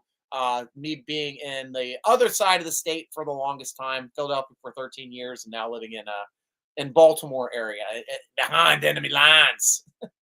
Because we ain't going downtown here to get to watch them O's play. Oh, man, I wish we had Joe Flacco back on our team. That guy can really throw the football. Love watching Joe. Go, Joe! O's! That freaking Baltimore on accent. I love it. Absolutely love it. Greg, I'd take Milroe over Sanders. Greg, you are not the only person to say that tonight. We're getting a lot of people that would rather have Milroe over Sanders. That's going to be the interesting take. Because both are mobile. If both of them are on there when the clock hits Steelers, who do they go with? Do they go with the guy that Tomlin's been talking up the last couple weeks, unless he's trying to blow some smoke out of thinking that they're going to take Shedeur Sanders in the first when they obviously weren't. They obviously were not going to take Shedeur Sanders in the first. But certainly weren't taking him in the second. It'll be interesting to see the direction that they were going. If Milroe was their guy from the start, or if it's going to be Sanders. Interesting. Saints are up in draft defensive tackle Vernon Broughton. Oh, my Lord. Wow. I don't trade up now. If I'm the Steelers and I want Shedeur Sanders, I don't trade up. I don't have to trade up anymore. He'll be there. Honestly. I think he's going to be there. Outside of a very small percentage chance of the Patriots or Jets taking a backup, those other teams, I don't see a chance of them taking him at all. At all. For some reason, yeah, I don't see Tennessee even taking him. Tennessee could. I mean, they got a small chance of taking him for a backup. Steelers definitely would throw him in the mix. And that would be interesting, guys. How would you feel, Steeler fans? Right now, we're sitting with, our quarterbacks being Rudolph, and is Allen still on our team? Or do we lose Allen? I'm going to the roster right now. Go to Steelers.com for the Steeler players roster. Sort you guys by position, and let's go down to the quarterbacks because we only got twos of them. We got two quarterbacks on our roster. QQRS. Mason Rudolph, Skylar Thompson. So Allen's off the team too. So Skylar Thompson, 6'2", out of Kansas State, 219 pounds. Mason Rudolph's a big boy, 6'5", 235. I mean, he always had that pedigree of being the size of a productive NFL quarterback. He's a tough kid. We know he can take a hit, especially his own helmet. Interesting to see. What if within a week, we go from having Skylar Thompson and Mason Rudolph to having those two guys and having Shedeur Sanders and Aaron Rodgers. That instantly flips the quarterback room. That adds a lot of talent to the roster that was not currently there. So these are interesting things to think about. How would you feel about it? I'd be happy with that. Even though I didn't want Rodgers, I mean, at this point, if we want a vet, we're kind of stuck with Rodgers unless we trade for somebody. And it has to be Kirk Cousins I'd consider trading for. I would, but he's a locked pocket quarterback. We need to have protection, and we need to have a clean pocket for the guy to be productive. So not super excited to get a guy like that yet with this young offensive line. Taburo, nepotism includes personal friends. Definition, yes. We talked about this a lot, and I understand that you think there's a lot of nepotism going on with Tomlin. Though Tomlin retained a lot of talent that even Cowher had on his roster. And that doesn't happen often, too. Like, usually a guy comes in and brings all their own guys when they first come to the team. But he kept two guys that were quality guys, big quality guys in, Dick LeBeau, defensive coordinator, promoted Arians from quarterbacks coach to offensive coordinator. So that was a big call. And that was a guy that ended up being a head coach. So whether you want to put him under Cowher's tree or whether you want to put him under Tomlin's tree, I'd say put him under both. Cowher started the guy. Tomlin promoted the guy to the position that gets you elevated to being a head coach in the league. Nice problem to have. Kevin McCautry. The Saints just took a quarterback, and it wasn't Sanders. Holy crap. Something's up. Something is up with Sanders. That is weird. Oh, they took him an earlier. Sorry, you're right. They took him in an earlier round. That was not now. They took him in an earlier round. You're right. You're right. That was like in the second round. Yep, you're right. Thank you so much for reminding me that. So yeah, they definitely weren't going to take him. Thank you so much. Yeah, we could be looking at a slide, a definite slide down the rail straight to the Steelers. Buffalo Bills, we obviously knew they weren't going to take him. Landon Jackson, edge out of Arkansas. Azariah Thomas from Florida State, cornerback, went to the Jets. They had a chance of taking him, maybe as a backup, maybe as an heir apparent, to learn to hide fields for a couple years, but no, that is not it. Denver Broncos pick is now in. This is a weird draft for Shedeur Sanders. And if the Steelers don't take Shedeur Sanders in the third, you might be looking at Shedeur Sanders falling out of the third round completely. I have to look at who the comp picks are for the third. Ravens, Seattle, Saints, Browns, Kansas City. Browns could take it at 30 if he falls to there. Raiders have back-to-back picks in 34 and 35 at 98, 99 total in the draft. That's it. So they got a chance of going as a comp pick in the third round before the day is over, but has a chance of falling out of the third completely. Why haven't these guys picked him up already? Like, pedigree alone, Raiders should have taken him. Raiders had Deon on their team. Raiders take every single Hall of Fame player that's about ready to retire. It seems. Woodson, Rice, Sanders, everybody. The Raiders were the team that Hall of Famers went to die.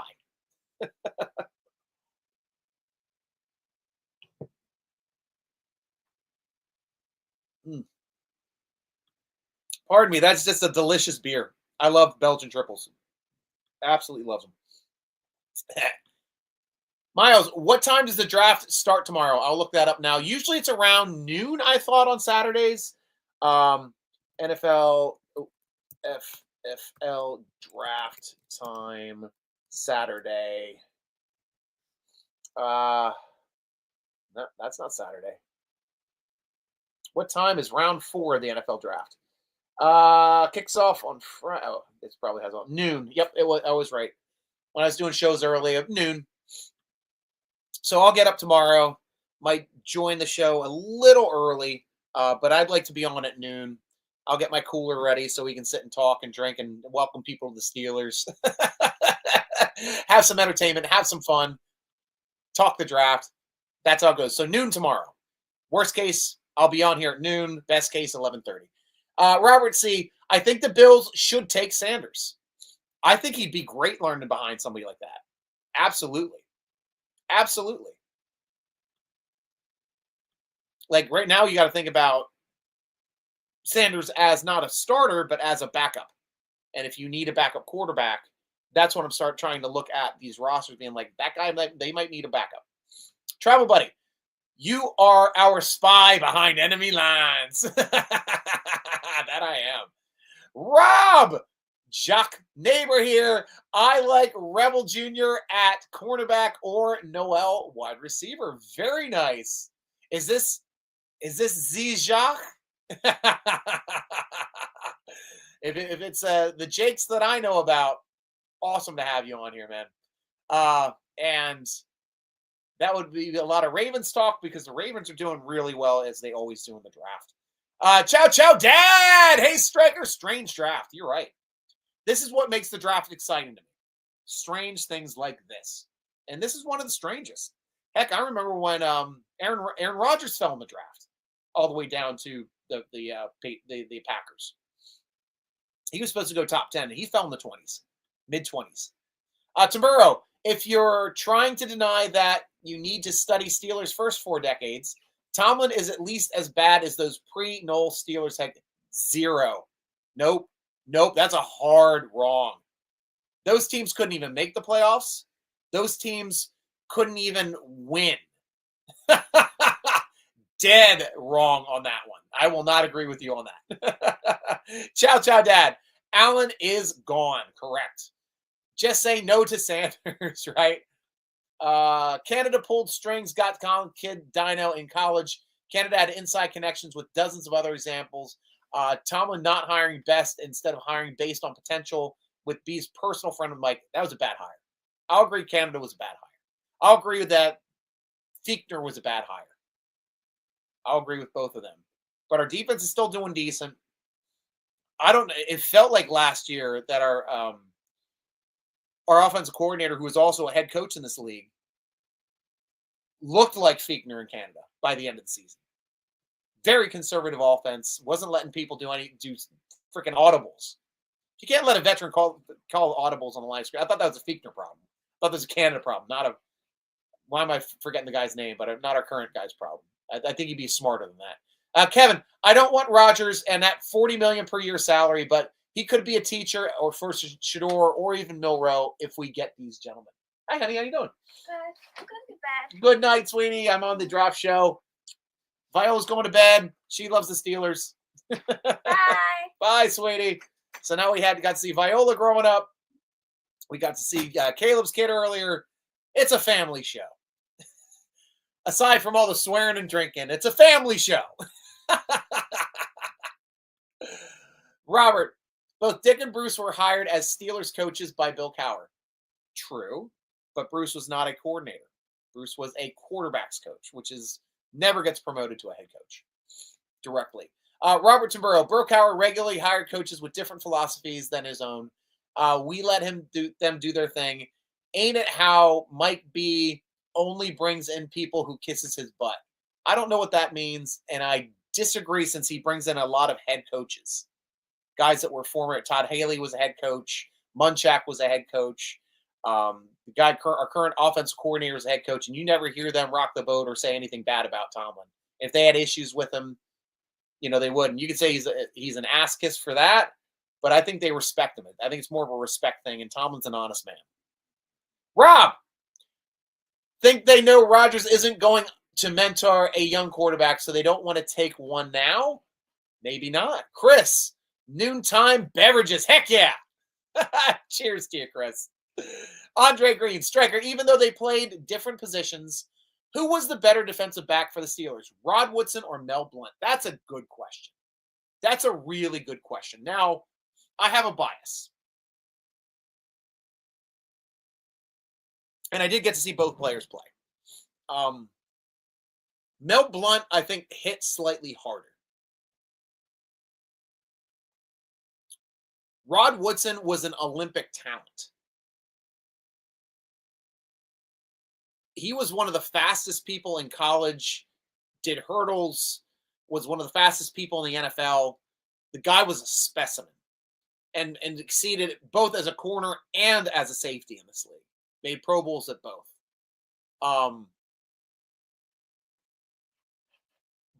Blount changed the game with his aggressive play at corner. Rod Woodson also was a punt and kick returner and played some wide receiver on offense. So if you're asking me who the all-around better football player is, it's always Rod Woodson. Who the all-around better defensive back is more of an argument. But I don't think anyone could deny that Rod Woodson wasn't a top-tier back in the NFL when he played for the Steelers. It was Woodson, Sanders, and Green out of Washington. It was those three guys, and they were heads and shoulders above anybody else in the league. Blount was up there too, made a lot of Pro Bowls.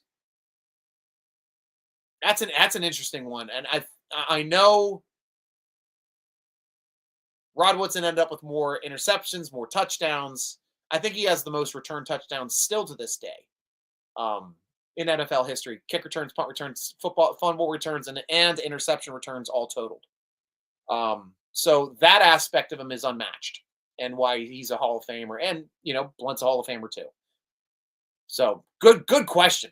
I mean, I could see the argument both ways on it, though, too. But for me, personally, I would take Hot Rod slightly edging out Mel Blount. Robert, given how great cornerback Darius is, fact that they convert him to safety, Steelers should draft a cornerback. Yet having gone D in the first, now they kind of obligated to go O for third and fourth rounds. Yeah, I don't disagree with that as well. It has to be the right guy either way. Mel Blount was better than Woodson. There we go. Rob's an old head too. Cooley's an old head too. He loves those 70s Steelers. I also thought that Blount benefited from having an all-world defense. That's one of the single greatest defenses ever created in the NFL, and it was good over time. Over time. That we're talking about a whole decade. That was a defensive juggernaut for a decade. So he got a lot of benefit playing with other Hall of Famers on that defense. Shell, also a Hall of Famer on the defensive backside. Two Hall of Fame linebackers ahead of him, in front of him, and a Hall of Fame defensive tackle with Mean Joe Green, and also Greenwood should be in the Hall of Fame. It's a travesty that he's not. Hall of Fame caliber player by far. By far. And even Ray Mansfield played there for a few years. And I think Ray Mansfield is a Hall of Fame caliber player as well. So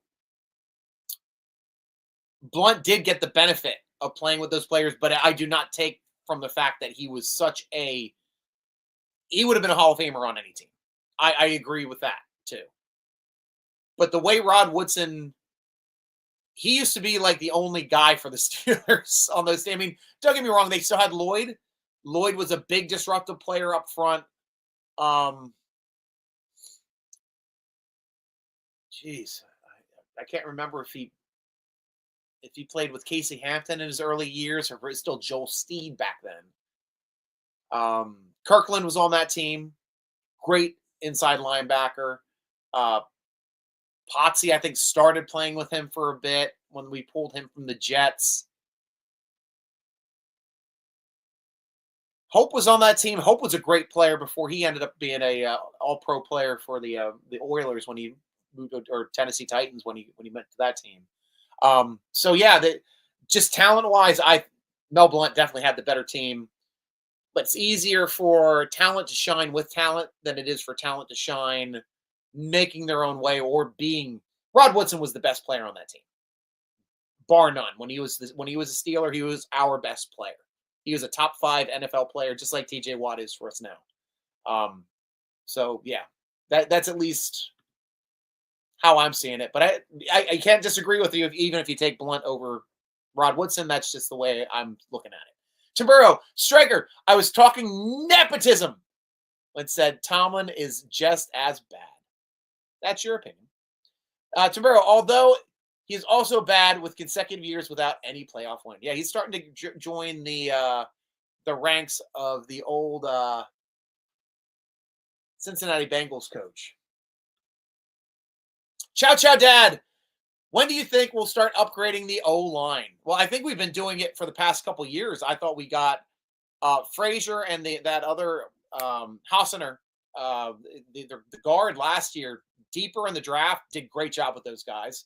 We drafted 2 offensive bookend tackles in the first round, back-to-back drafts with Fontenot and Jones. So I think we've already addressed it. We've already addressed 4 of the positions with the draft. Now we got to think about whether we want to upgrade maybe any of those positions. If we think somebody can be better than Hassener.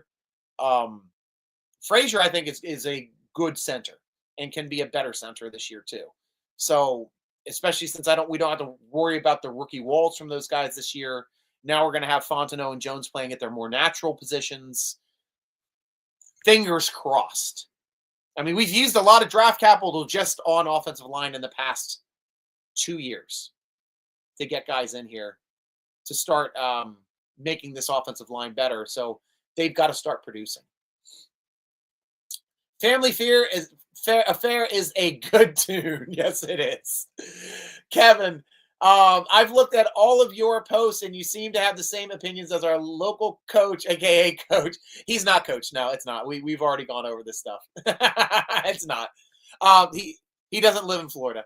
Timburo, they never say anything bad because he only brings in kiss arses. You prove my point.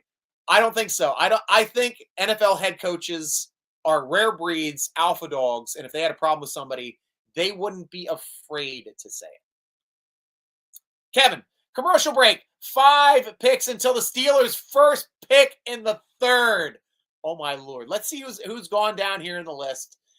We knew the Saints passed. Buffalo Bills took Landon Jackson, the edge, out of Arkansas. Ezra Thomas, we said that too. Ezra Thomas, cornerback out of Florida State. Pat Bryant, the wide receiver out of Illinois, went to the Denver Broncos. Nick Martin, the linebacker out of Oklahoma State, goes to the Niners. Siobhan Revel Jr., or Shaven Revel Jr., as I like to call him, went to the Cowboys. Cornerback out of East Carolina. Princely Unamanin, edge out of Mississippi, goes to the Carolina Panthers. Jordan Bursch, edge, goes to Oregon. From Oregon, goes to the Arizona Cardinals. And the Houston Texans have just taken Jalen Noel, wide receiver out of Iowa State. I'm going to drop this bar over here so I can see this stuff dropping. Pick is already in for the Colts. Who's it going to be? Who's it going to be? I'll slide this over so I can see the stuff ticking and still see your stuff, hopefully. Yep. This is looking good. Colts pick is in. Bengals are on the clock. And then it's Tennessee and then the Steelers. We all think he's going to go, we're going to go quarterback. Is it going to be Sanders? Is it going to be Milroe? That's going to be the question. That's the question for sure. Where were we at? Up, there we go.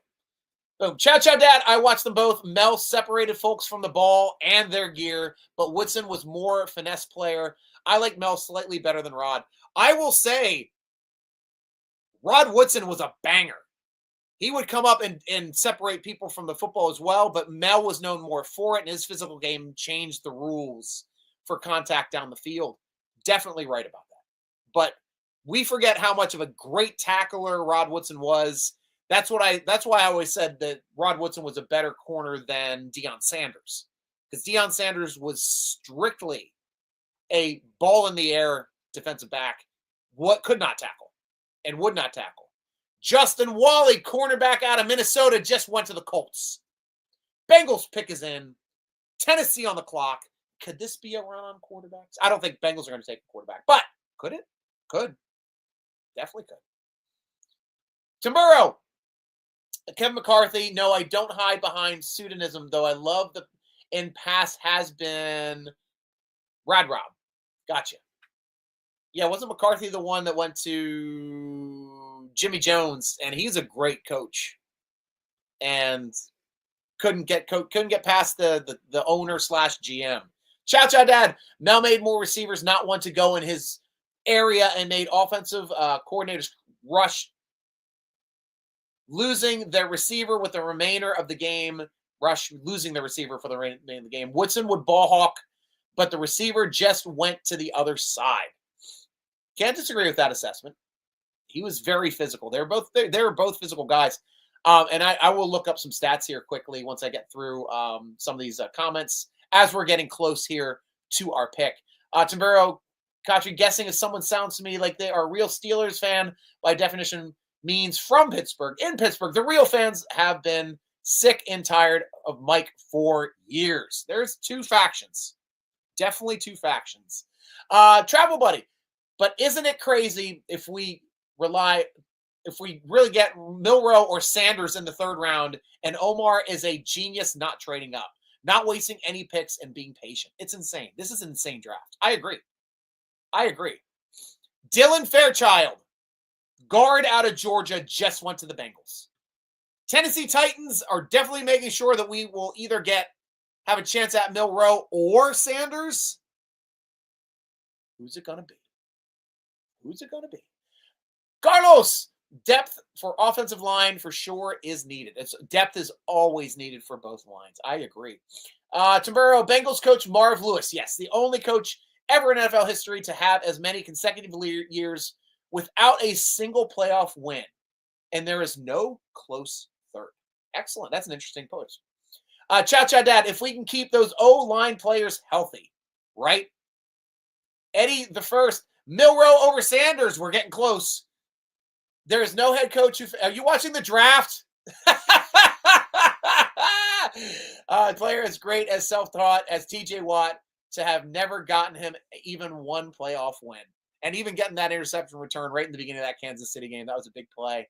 And our only real highlight, Robert C., picking Sanders would be wasting a pick. We're getting down to the nitty-gritty, ladies and gentlemen. Steelers are on the clock. Just about ready. Who are they hard for? Sanders? Milroe? They're going to go another direction. Like, to me, I don't see how they can go any other direction here than quarterback, having two highly talented options in their lap. In their lap.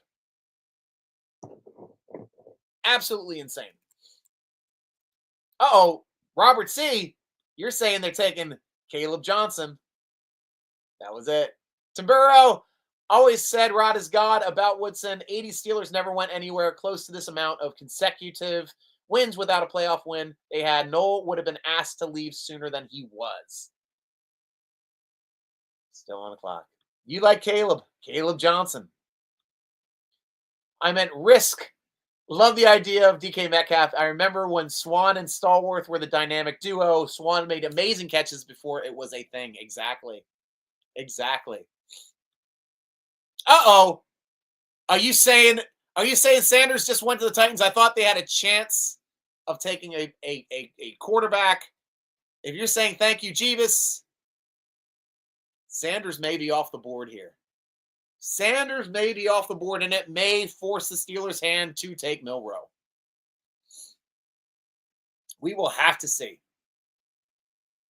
Running back makes sense because the years they went, number one, but now going D, number one, go 3 and 4 in available running backs better than the available quarterbacks. No, Johnson went to the Steelers. Oh, you guys are way ahead of me in the draft. Didn't see it yet. Damn it. I don't know who that is. That's odd. And I don't know who when you just say Johnson, I'm thinking about phallic parts. Other names for clocks without the L. Oh, no. You're getting the inside info. Oh, yeah. Caleb Johnson. Oh, you're running back that you were talking about. Dort. Well, you'd be very happy. Something's up. Something's up with Sanders.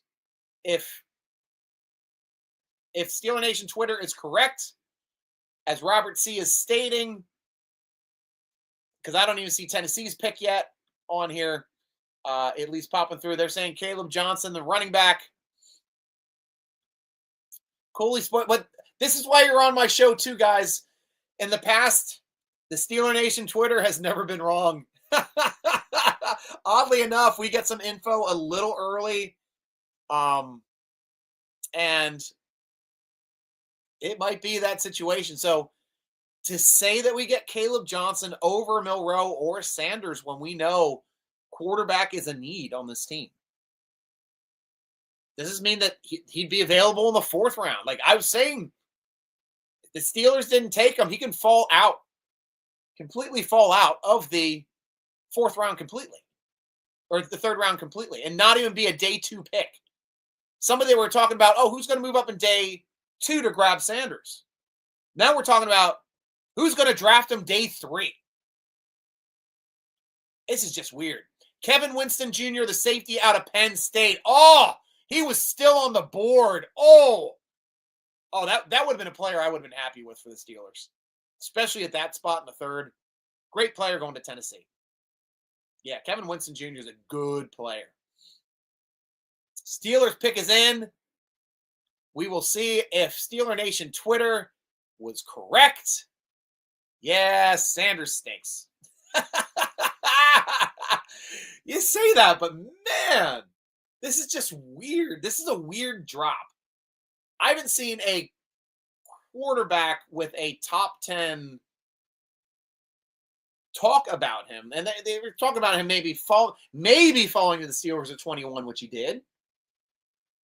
Then ended up falling to the Steelers again in the third round when they didn't have a second rounder. And we were saying that there was things saying out that it was close between Sanders and Hammond. It's not close at all. That was a smokescreen. Absolute smokescreen. Steelers didn't want him. Flat out. If they didn't take Sanders there, they don't want him. And that's weird that this many teams are passing on him. It's just weird. It's weird. Eddie the First. That dude's ego gotta be in the dumps. Dude, if the Steelers are passing on him twice, you guys are 100% right. Cooley, Steeler Nation, Twitter again, undefeated. Caleb Johnson is the next running back for the Pittsburgh Steelers. Good pick. Good pick. I'm glad you're happy. I'm glad we got a lot of great people here that love the draft like Cooley does. A bunch of you guys are saying still you wanted running back. You wanted Johnson. We got him. We got him. Great talented back. Oh, Kevin, I'm done. What the heck? I know, this is weird for me too. I would have taken Sanders here, but I'm not the GM. Weird. Carlos, he must have effed up the interview. He must have effed up a lot of interviews. I know he pissed off a lot of players, people saying he didn't want to play for certain cities. So he might have taken a couple cities completely off of his draft board. And those are cities that needed quarterbacks. No, he didn't want to play in Cleveland. He didn't want to play in with the Raiders. We know he looks good in black and gold, right? Iowa is the black and gold. Thank Jeebus, you aren't GM. Yeah, I know. The only draft pick I was ever right about was TJ Watt. That was the one I wanted. I didn't want anybody else in that draft but TJ Watt. I was super excited for TJ Watt. We got TJ Watt. Rest is history. Everything else I've been wrong with. Absolutely wrong. Though it was weird, I had different grades. Like the draft a couple years ago, I took Joey Porter Jr. with our first round draft pick, and then I took Washington with, I think, our second round draft pick. and we got both of those players later, like a round later than I was cashing in for those players. So interesting draft that year as well. That was Com's first. That was a great one. Gee, I can't believe it. Now we will get Milroe or Sanders in the fourth. Right? This is odd, Travel Buddy. Absolutely odd. When's our next pick? Let me look that up for us. Okay, our next pick is fourth round. I forget if we have multiple picks in the fourth. Nope, doesn't look like it. Looks like we're drafting at our slotted 21st pick. Pick number 123 is the next Steeler pick. And do we have? No, we didn't even get a comp pick that for the fourth. So 123 is our next pick. And we are currently at pick 85. Jeez. It's a lot of players to go before we go. I can't say he's going to slide to there. Weird. Steelers did not have a first-round draft grade on Sanders or Milroe. Steelers did not have a second-round draft grade on Sanders or Milroe. Steelers do not have a third-round draft grade on Sanders or Milroe. Odd. Jacob Parrish, cornerback for Kansas State, just went to the Bucks. And I'm going to look up some information here, just go through. Tomorrow, I am so confused about this draft. Aren't we all? What is going on? I know, isn't this craziness? Nice. I'm glad you're happy with that. I know you didn't want him, Eddie, so I get that. Tomorrow, why do I think Najee will do way better under Harbaugh this year versus Johnson under Tomlin? We'll see. But oddly enough that they draft a running back with their first pick in the first round when they had Najee Harris. We were calling that as an odd play. So he's not a long-term play there. Travel Buddy, but TBH, how you must skip on Sanders. I'm 99% sure he can't manage it to drop it that deep. Milroe can, but Sanders' career is over before it started with his ego. Oh, the ego might be the issue that nobody wants him. And the first man, my heart breaks for Harmon. Why does it break for Harmon?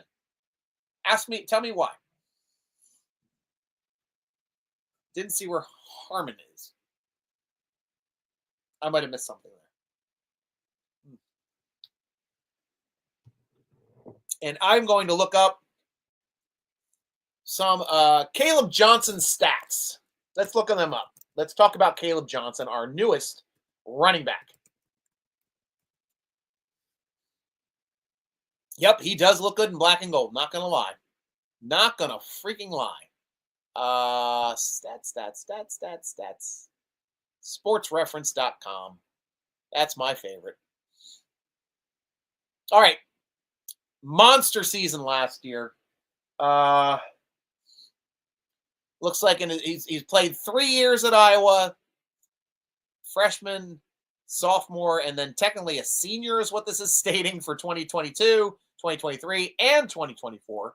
3-year player. I don't know how he became a senior in 1 year. Last year, monster numbers. Holy crap.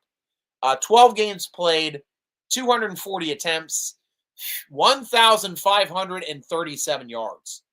Ran for 1,500 yards and 21 touchdowns. 23 total touchdowns on the season, 2 receiving, with another 188 yards receiving off of 22 receptions. Not a huge threat out of the backfield, but capable. Capable, with averaging just under 2 catches per game. Scrimmage yards total at 1,725. That's a fantastic year. Absolutely a fantastic year. Did some kick return.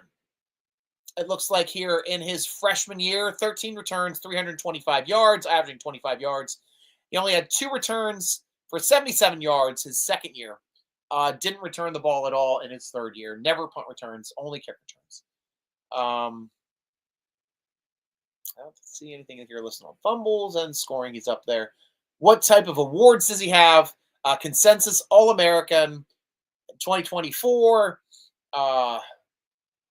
Number 2 in Big Ten for rushing attempts. Rushing yards, the Big Ten. Number 1 in Big Ten in rushing yards. Number 1 in Big Ten in rushing touchdowns, 21. Number 1 in the Big Ten for yards from scrimmage, with 1,725. Touchdowns from scrimmage, number 1 with 23. Touchdowns responsible for, 23. Points, number 1 in the Big Ten with 138. 13 kickoff returns in 2022 was number 8th in the Big Ten. So not huge, and number 7th in yardage. Kickoff return yards per return in 2022, he's number 3.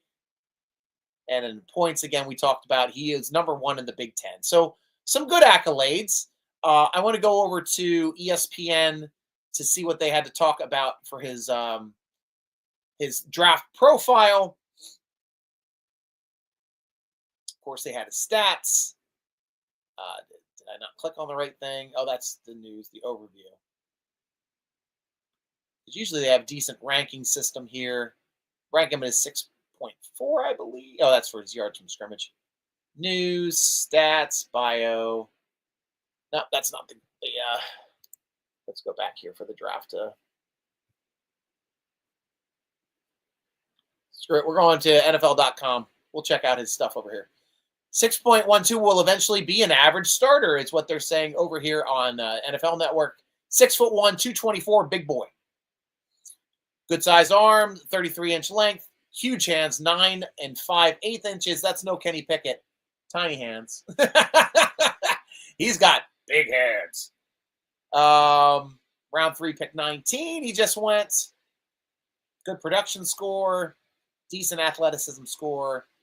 Combine, he ran a 4.57. That's not fast. So he can't take the top off of stuff. His 10-yard split was 1.62. That's decent short area quickness. Honorable mention for all Big Ten Conference led team was 70-79. Oh, that's from 2022. Yeah, we already talked about his stats. And did not play in the team's Music City Bowl loss to Missouri. We had him, Lance Zierlein, great draft nick. Had him projected in rounds two or three, somewhere in that range, which he is a day 2 player, and the Steelers just got him. Overview: Johnson is built like a bruiser, but his style is more finesse. Preferring to win with tempo and decisiveness, he keeps his runs on time and on track while allowing blockers to do their job. He's not overly aggressive, but he has the size and strength to break tackles and grab extra yards at the finish. He runs with below average creativity and cut quickness, but has consistent linear play speed to pop chunk runs. He can catch, but his 3-down value takes a hit because of his struggles in pass protection. He's obviously not supposed to be our pass guy on third down. Johnson's traits and running style make him a projectable fit in a 2-back system with the upside to take on a bigger chunk down the road. And that's exactly what we're utilizing him for in our system, with Warren being our number 1 back. Hopefully this guy's a complimentary number 2, with the Philadelphia Eagle that we got as being a possible third down back. Strength: good size with an athletic proportional frame, handled heavier workload and produced at a high level. Running style tends to be patient but decisive, operates with consistent tempo and trust for the run track, keeps feet active while reading block development, brushes off second-level tacklers and piles up explosive carries, capable of bringing in off-frame throws. Interesting. His weaknesses: average bend lends to an upright running style, lacks sudden acceleration after feet are slowed, below average contact aggression for his size, not enough lateral agility for sharp backside cuts across the grain, unlikely to be trusted with third down protection duties. So great. So he's as far as a pick, that's our guy. That is the guy we are talking about now. Welcome to the team. Everybody join me with your drinks of choice. Please get them handy as we welcome the newest member of the Pittsburgh Steelers, Caleb Johnson. Welcome to the team, my friend.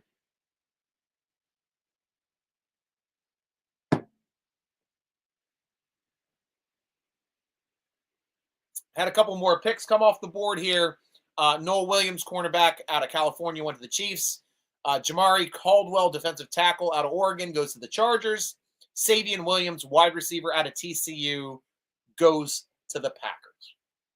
Pick is in for Jacksonville Jaguars, and they're also on the clock. Back-to-back picks for the Jags coming up as we are now currently in the comp pick area of the third round, with a good amount of picks coming up. 2 by the Raiders, 1 by Cleveland, 1 by the Saints. The Saints are done. Looks like getting those. Thank you for correcting me on that earlier. As we see who the next Jacksonville Jaguars will be coming up here shortly. Back to your questions and comments, guys, being your show. We'll see if you guys are still on the ledge or jumping off one of the 200 bridges here in Pittsburgh, but we'll see where we're at. His mom died today. Oh, Hammond's mom. Oh, gosh. Wow. But the only upside is she got to see her son be drafted. That is the only upside. That is a tough way for him to enter the NFL. God bless Harmon's mom and the Harmon family. Hopefully. I kept saying Hammond the entire time. Why am I an idiot?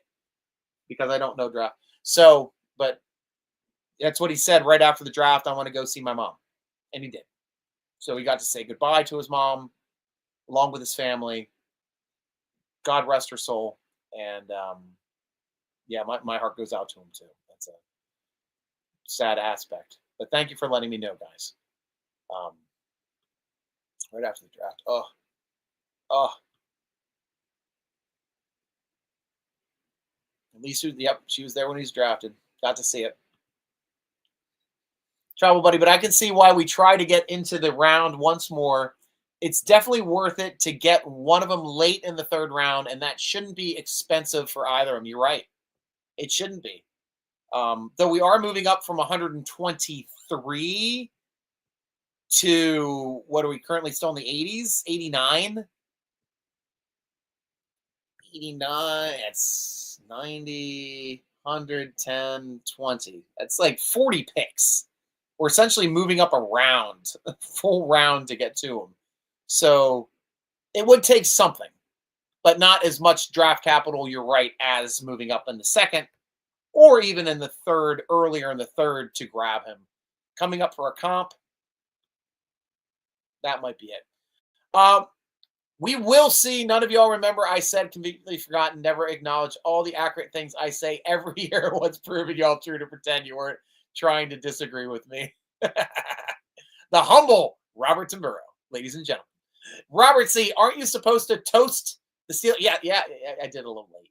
I got to do it right away, man. I haven't done this in a while. Got my yellow rose rye. Cheers to Caleb. Hey, let's get out some rye now. That's a proper toast. I just did my beer. Toast. A toast to Cooley being right even before he got the tweet. Cooley, you got your man.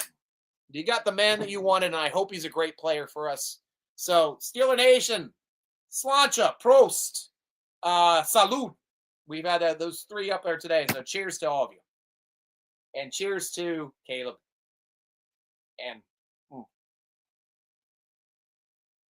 And cheers to the Harmon family as well. Cheers to you. We love you. Can't wait to get you in the Berg, and our heart goes out to you as well. But we know you're a good man, and that's a benefit. Your mom raised you right. Cheers.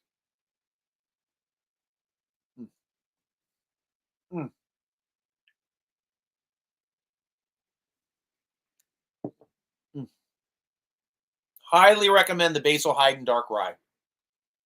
Highly recommend it. It's my favorite bourbon. It is my complete favorite. I do like Yellow Rose. I'll tell you one thing, Cooley. I just had Yellow Rose a couple weeks ago. And I wasn't drinking Yellow Rose for the longest time because I thought it was like a lower shelf whiskey. Got a small batch of it. It was phenomenal. Absolutely phenomenal. You're good. I'm just sliding my foot out. You're good. My cat's right here at my feet. They're curled up in my lap, and now she just jumped down because I had to move my foot because it fell asleep. Robert C. Zerline is excellent at draft analysis. He definitely is. Yep. I did! Prost! Love that. Chow, Dad. Robert Rudo, the problem is that the Steelers are a ship adrift with no captain and is out of town for possibly too young to have sense to know better. Who year after year to pretend the Steelers are contenders this decade and last? And I'll let you know something too, Robert. As much as you want to hate the Steelers and be upset over the last decade, nobody's getting past Mahomes right now. And we had trouble getting past Brady. We couldn't get past Brady. Every time we played in the playoffs, we lost to Brady. Now we got Mahomes to deal with. We got Josh Allen to deal with. And we got Lamar Jackson to deal with. Lamar Jackson can't get past those guys. What do you think the Steelers have until we get a quarterback? This league is all about having a quarterback. And the Steelers still don't have one. So I don't see us doing it this year either, Robert. That cognitive dissonance is not acknowledged. Really what's created all this Tomlin fans will make more than the Steelers winning post games. We need a quarterback, dude. Speaking of Lynn Swan, he announced Caleb Johnson. Awesome. Thank you for adding that to the show too, Chow Dad. That is a good point. Salute, Robert. Always love you, man, and love the discussions as always. You know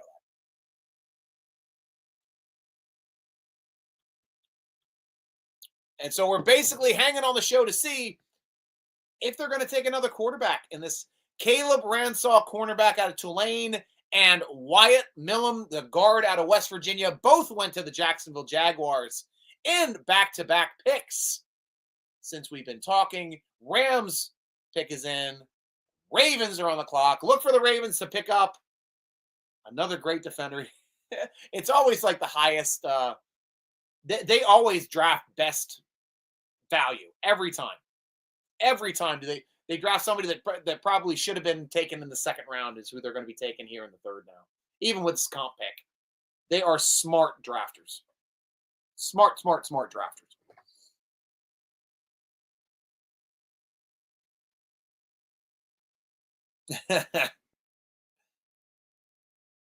I can't believe Sanders is still on the board.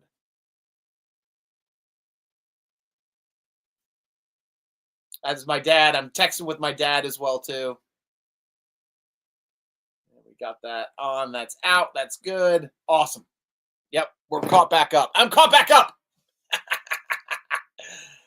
Yeah, just such an odd pairing with today's show. Trying to think of value-wise, like Steelers still have some needs. We're looking at cornerback depth. We're looking at, I don't know if we even need really nose tackle depth with Bennett and Adams. I think Adams is still on the roster. Let me check out the roster here quick. For defensive linemen.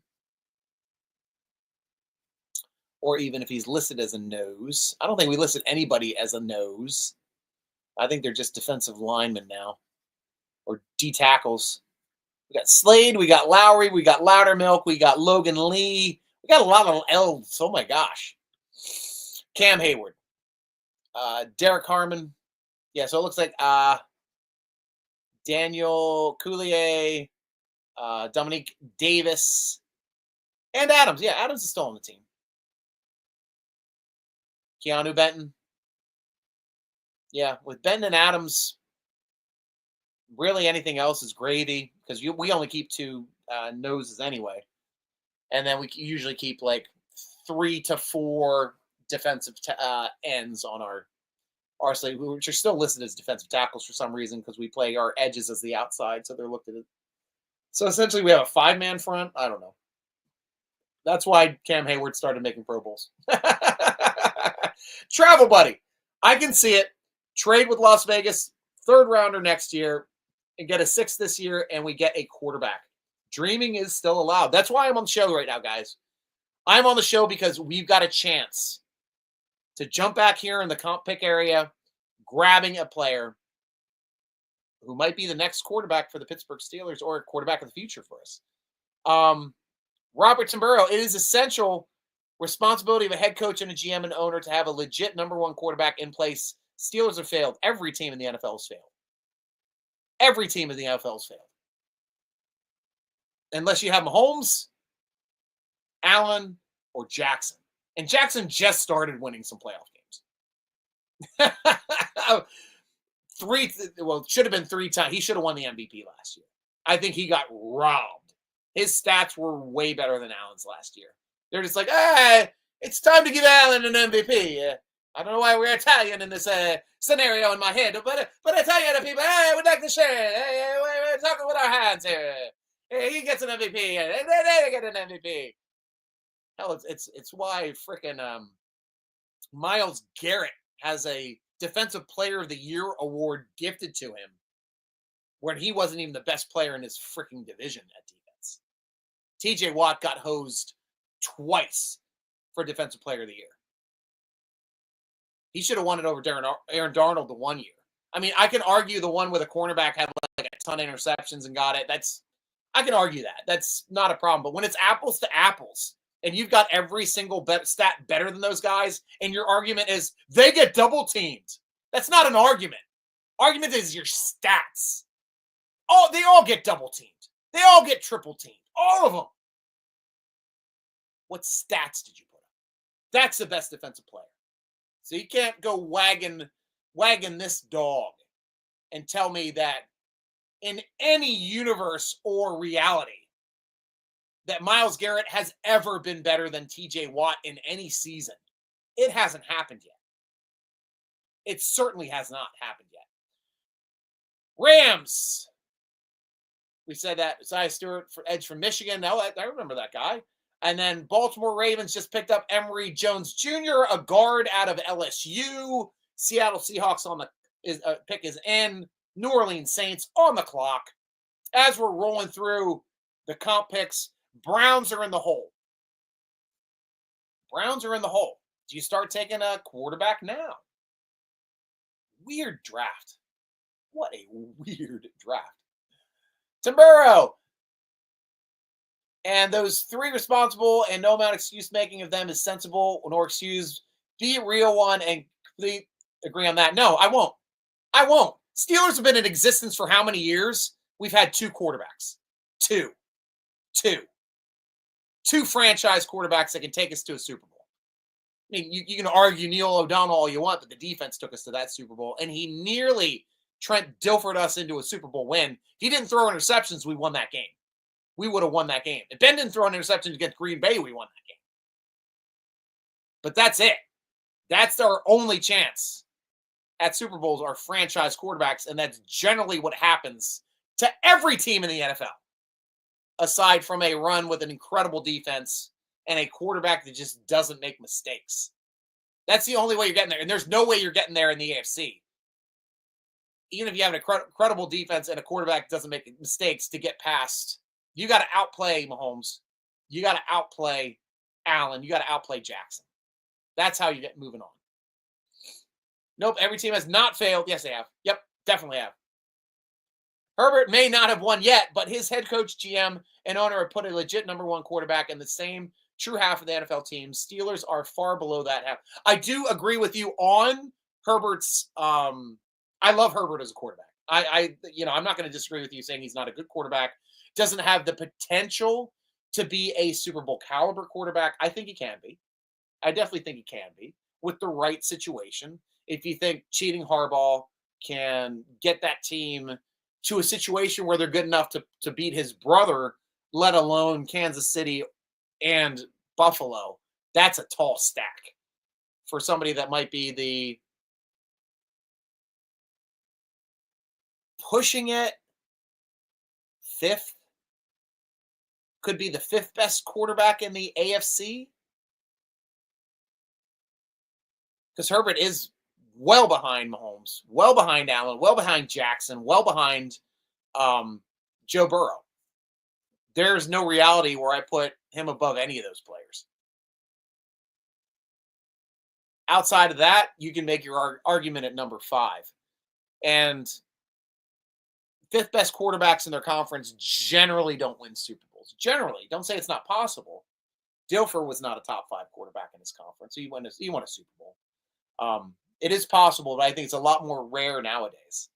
Robert, Sanders belongs in Cleveland. He would be perfect for them. What is his stance on massages? Stryker, you tried a straw man argument by implying I wrote Super Bowl winning quarterback, but we both know that's not what I wrote, or I mean what I wrote. Well, that's the only thing that you've been talking about is winning playoff games. And you've got to be a good team to win playoff games in this league. Unless maybe you're a wild card team that might be better than the divisional opponent you meet in the first round, which happens in this. Milroe went to Seattle. Might be the run on quarterbacks now. Jalen Milroe is now a Seahawk. And they did have a 3rd round draft grade, which would technically be a 3rd/4th round draft grade because he went as a comp pick. That is interesting. We're now talking about 4 quarterbacks going ahead of Shedeur Sanders. Did the Cleveland Browns finally get their quarterback? Seeing a run on quarterbacks, do they pull the trigger? Or do the Raiders end up taking them with one of their 2 picks at 98 or 99? I didn't think there was a reality where Shedeur Sanders would have gone outside of the top 100. That is just odd to me. That is just really, I mean, as much as some of you guys really hate him, and I understand that, I just don't see how the entire league can say, we don't want him. We're now at 4, right? 1, 2, 3, 4 quarterbacks taking before Shedeur Sanders. That's weird. That is weird as hell. Huh.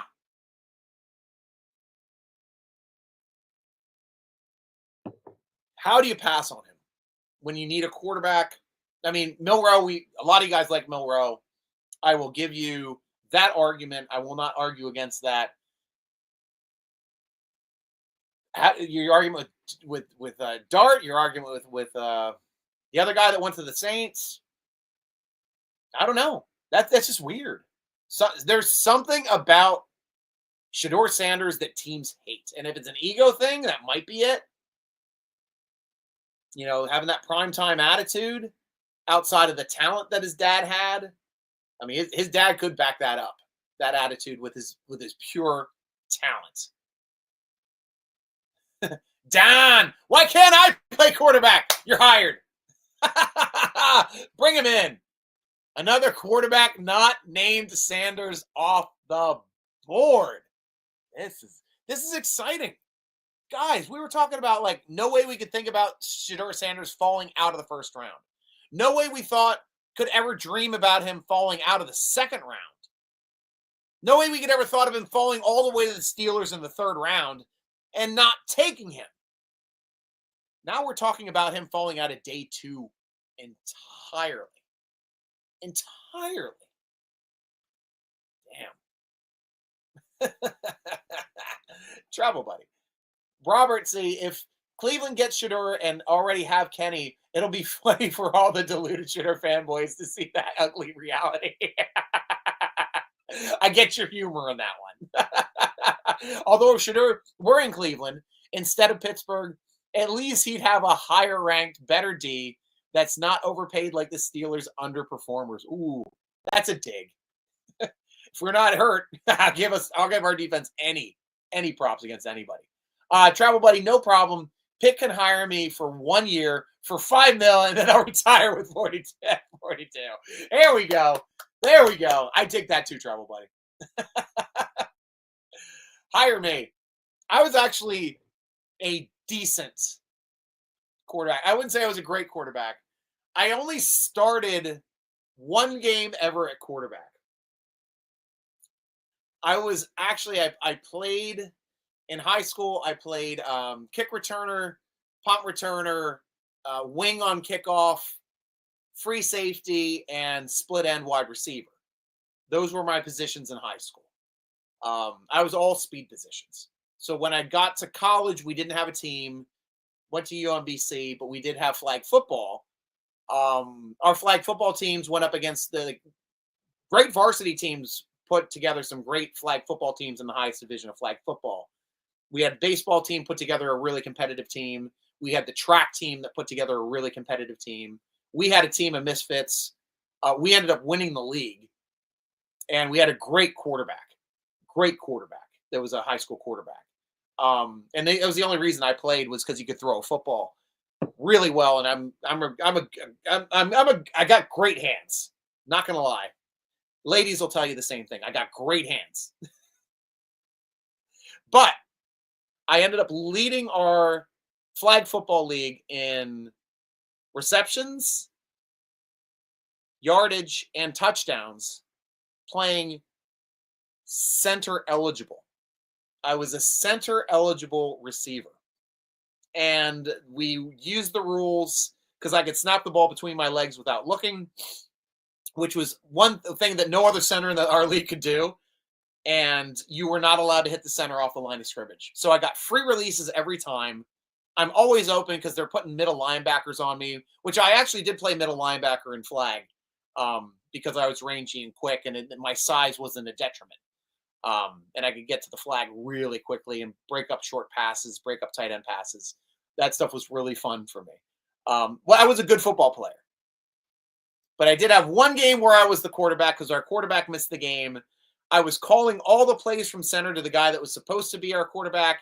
He couldn't get stuff done. And after we were down by 2 touchdowns, I said, I'm taking over. We came back and won that game with me at quarterback being down by 2 touchdowns. I ended up throwing 5 touchdowns. It was my Bundy moment. I was using everybody, though. One of my offensive linemen, actually 2 of my offensive linemen scored touchdowns in that game.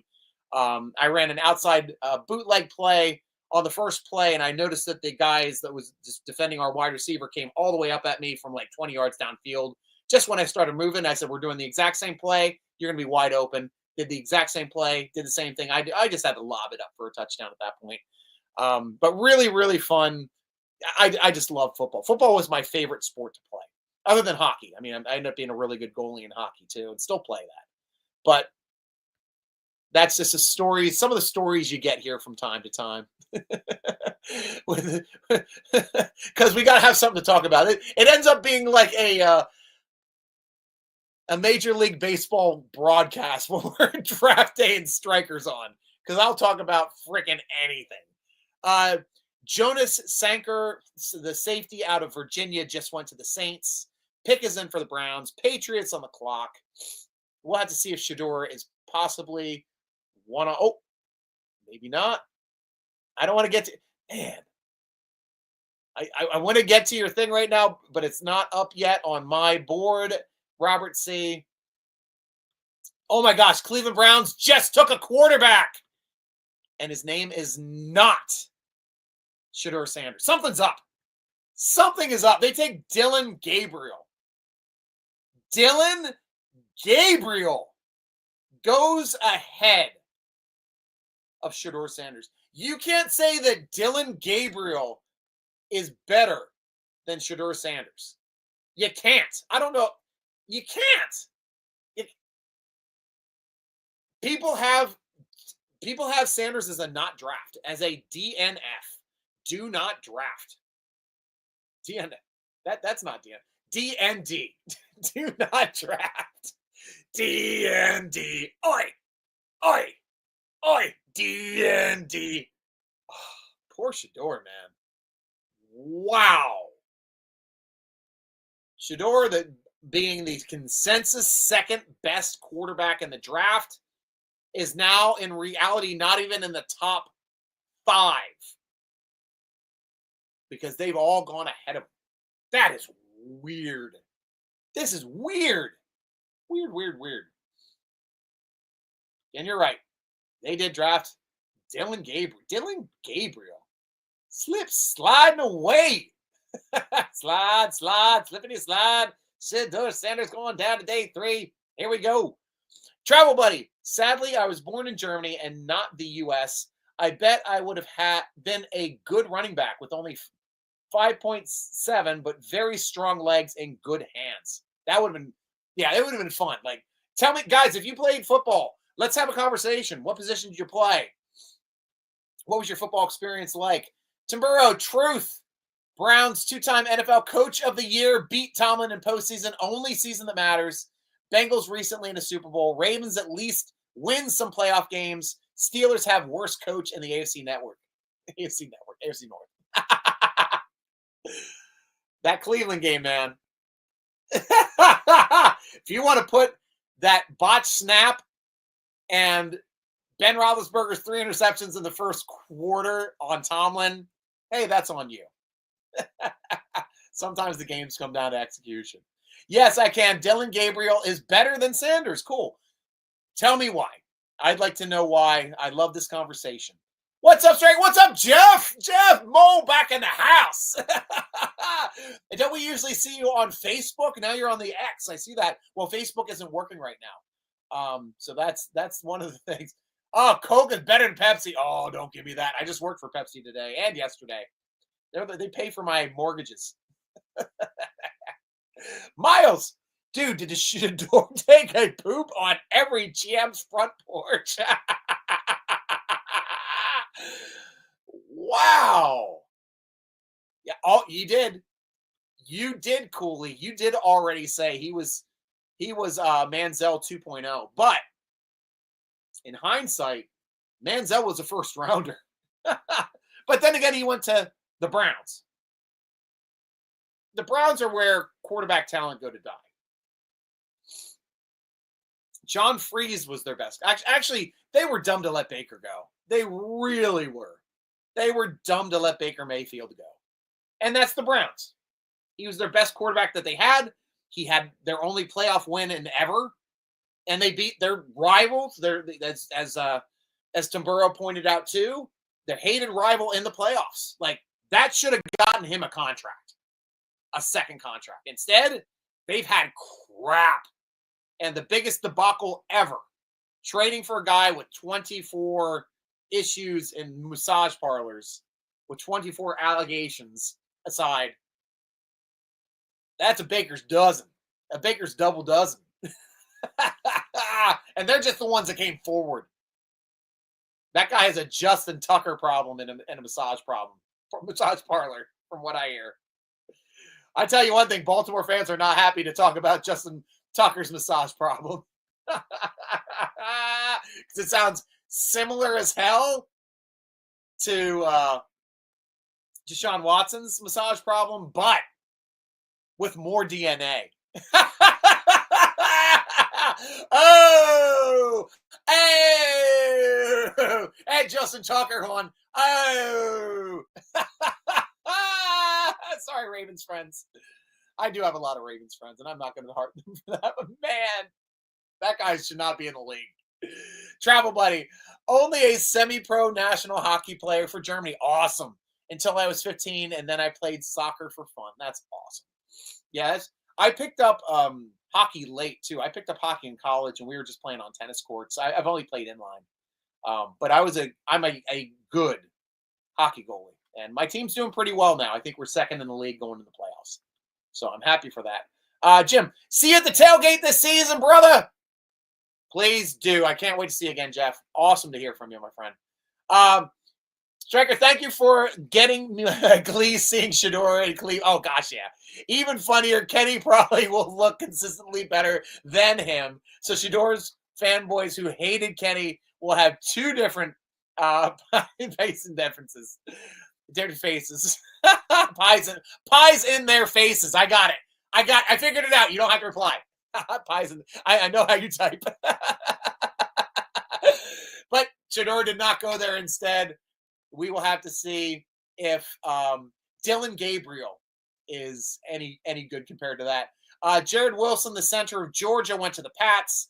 Xavier Watts, the safety out of Notre Dame. Oh, that was another one the Steelers were Steeler fans were talking about wanting a Xavier Watts possibly on the team, being a third rounder option.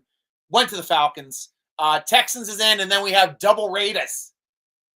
Will the Raiders pull the trigger with one of their picks on Shador Sanders? That's the part of the draft that I am the last chance. This is the last chance for Shador Sanders to go on day 2, to go in the 3rd round. If he gets past the Raiders, both picks, he is a day 3 player. And honestly, at that point, all bets are off. You don't get a lot of day 3 quarterbacks that make it in the league. I mean, Tom Brady at 6, I think he sold his soul. Other than that, because you don't get to be the best quarterback ever, 10 Super Bowl appearances, winning 7, winning 6, 7, however many you won, getting the hot actress and then a hot supermodel who's a billionaire essentially, and it's that sounds like the life you'd sell your soul for. It does. Didn't get in trouble for cheating directly. Didn't get in trouble for cheating indirectly with both Spygates. Fucking damn you for making me talk like this.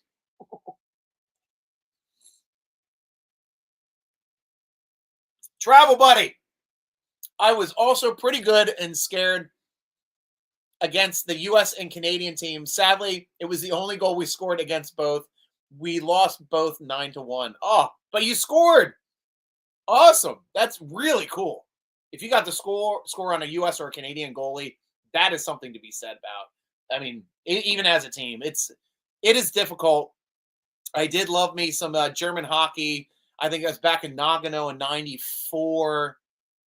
Oh, gosh, who was their goalie? I loved their goalie at the time. Man, drawing a blank on him. It wasn't Kuhn, was it? Oh, I love that jersey. Your jerseys were badass in 94. Great looking black jersey with the eagle on it. Freaking loved it. Robert Tamburo. If you're a hockey fan, then as a Black Jay, are you culturally appropriating the sport of hockey that was invented, created by a black man? I don't understand what the reasoning is on that one. Are we talking that hockey was invented by a black man? Because if he did, cool. I don't care who's invented what. I eat peanut butter and I love it. Thank you very much, John Washington Carver. But it doesn't matter who did it as long as I can enjoy it. Travel Buddy. Yeah, back in the 90s, we had no chance against any big hockey nation. We lost every team. There's so many great hockey nations too over there. Yeah, you're talking about all the Scandinavian countries, Norway, Sweden. Russia's there too. Russia's always got a great program. Czech Republic, phenomenal program. They won the 94. I'm a huge Dominik Hasek fan. Loved Yager. Loved Shatan. That was a fun team to watch. That was a team with one line that beat Canada in overtime shootout. They beat the U.S. team. They beat the Scandinavian teams. I mean, that team. Dominik Hasek was the best goalie to ever play, ever, absolutely ever. He took a dog crap Buffalo Sabres team that could barely score. You had Pekka and you had Shatan and Barnaby. Those are your players. Barnaby's a goon that can score every once in a while. You know, Pekka was a good center. Shatan was their goal scorer. One line. And they should have beaten the freaking, is that the Dallas Stars at the time? I know Brett Hull was playing against them. When they gave him the goal when he was standing in the crease, when it was against the rules at the time in the overtime game, that drove me nuts. Because it was against the rules, and then they changed they had to change the rules the next year. It wasn't the rules then. He was in the crease. I'm still mad at that. I'm still hot about that. Really am. Cut and dry, he was in the crease. Even though it's the opposite side, that was the rule. You can't be in the crease when a goal is scored if you're an offensive player. It meant no goal. And they had instant replay. And they screwed it up. So, yes. Still sore on that one. But let's go back to the draft here. Raiders, we got a pick in yet. Jalen Smith, cornerback out of USC, went to the Houston Texans. Raiders have a pick in, and they're on the clock right now. This is the last chance. Last chances for Shedeur Sanders to be drafted on day 2. Wow. Weird draft. Okay, first one's in. Caleb Rogers, guard out of Texas Tech. Oh, it's good to get that guard right before you to help defend Shedeur Sanders right here coming up. What are your money bets? Place your bets, ladies and gentlemen. Though this is one of the teams that Shedeur Sanders openly said he did not want to play for, along with the Cleveland Browns. That's an odd thing to say. I imagine that question probably came up in Pittsburgh in their interview when they had him in. Why would you say you wouldn't want to play for the Cleveland Browns, for the Las Vegas Raiders? Why would you say that?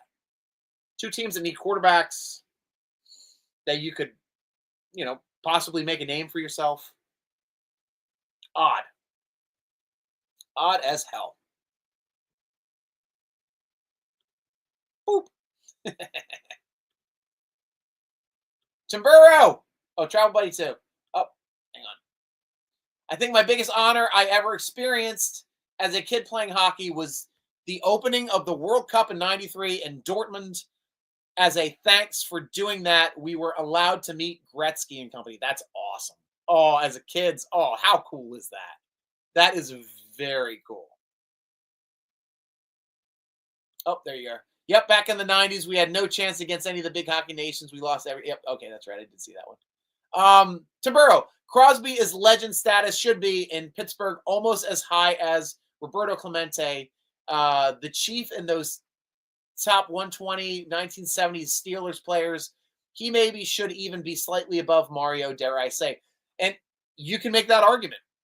You definitely can. Like it's he put up some nice stats this year. breaking one of the unbreakable records for Gretzky, averaging over a point per game for 19 straight seasons. I think Gretzky topped out at 18. That's an amazing stat. That is absolutely an amazing stat. Amazing for the goal scoring to drop 2 for Ovechkin in 1 game less played. That's amazing. I mean, still thousands of points behind him, but for goal scoring, I always said he was the best. That Ovechkin was the single greatest pure goal scorer I've ever seen. And I was saying that even before they won their cup. And he's just that shot from the slot right outside the circle or right in that left circle. It's money, and he puts it there the same exact spot. He picks his spots. He is so freaking good, so freaking good. I'm at top 10 or 12. No, I hear you. I hear you. Robert say second Raiders draft pick Charles Grant. Wow. Charles Grant, the offense they go back-to-back linemen. Guard Caleb Rogers, Charles Grant, the offensive tackle. So obviously what we're seeing here, guys, Cleveland Browns and Raiders have him on their do not draft list. He's off their draft list. So now we're going to just moving forward. Anytime I see the Browns, anytime I see the Raiders, they're not taking him. If you're going to badmouth them, I think he said the Giants too. I think he said he didn't want to play for the Giants either. And those are like all teams that need a quarterbacks. So what did they do? They all picked different quarterbacks. Fine. Don't play for us. We'll pick somebody else. The oddity may be on Dave, if it comes back around to us in 23 more picks, and Sanders is still on the board in round 4. I don't know how the Steelers can pass on them, and if they do, he becomes a do not draft prospect.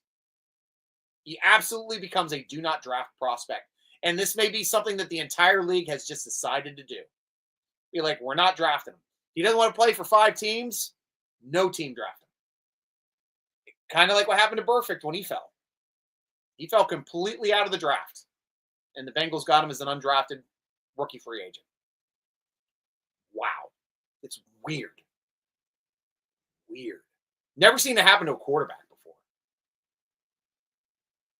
And we've had quarterbacks that are head cases that have gone in the first round before.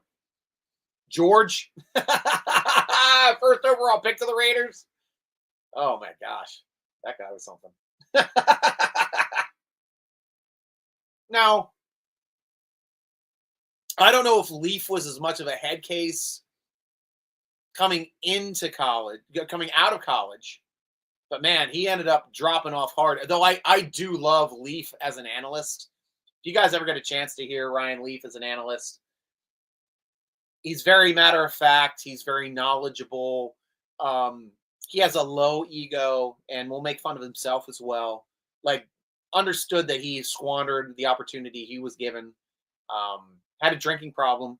So, and spent time in jail. Like, like he's had quite a life. But I love him as an analyst. Absolutely think he's a great football mind. It just sucks that he wasn't able to live up to the hype. I mean, if you guys remember back then, that was the same year that Peyton Manning and Ryan Leaf were drafted 1-2. And it was an argument. Who's the better quarterback? Is it Leaf or Manning? Like, that was a legit argument. One became a multiple Super Bowl winning quarterback, Hall of Famer. The other's out of the league in 2 years, 3 years. 3 years, I think he's out of the league. Insane. That was an insane relationship there between those two guys. Absolutely insane. Timbero, 70 Steelers players. Even if I'm not such a Steelers fan, I'd say 120 players are legends. We got a lot of good legends from the 70s. I will agree that. Travel buddy! I think we now can be sure that there is something wrong with Sanders we don't know. A first rounder won't drop to the 4th if there isn't something the teams know we don't. this becomes an issue. Like, we may hear something if he falls out of this round, out of day 2. And now, obviously, he didn't go to the San Francisco 49ers. Upton Stout is the new cornerback from Western Kentucky going to the San Francisco 49ers. And it is official. When I said it, I couldn't imagine Shedeur Sanders falling out of the top 100. Shedeur Sanders has now officially fallen out of the top 100 players drafted in the 2025 NFL draft. That is something I would have bet my house on that. Hey, Stryker. Shedeur Sanders is not going to get drafted in the top 100 picks. All my money. I bet all my money on that. Bull crap. Easy bet. Easy money. I would have lost my house. I would have lost my house. You guys are calling him a Manziel. Manziel went in the first round.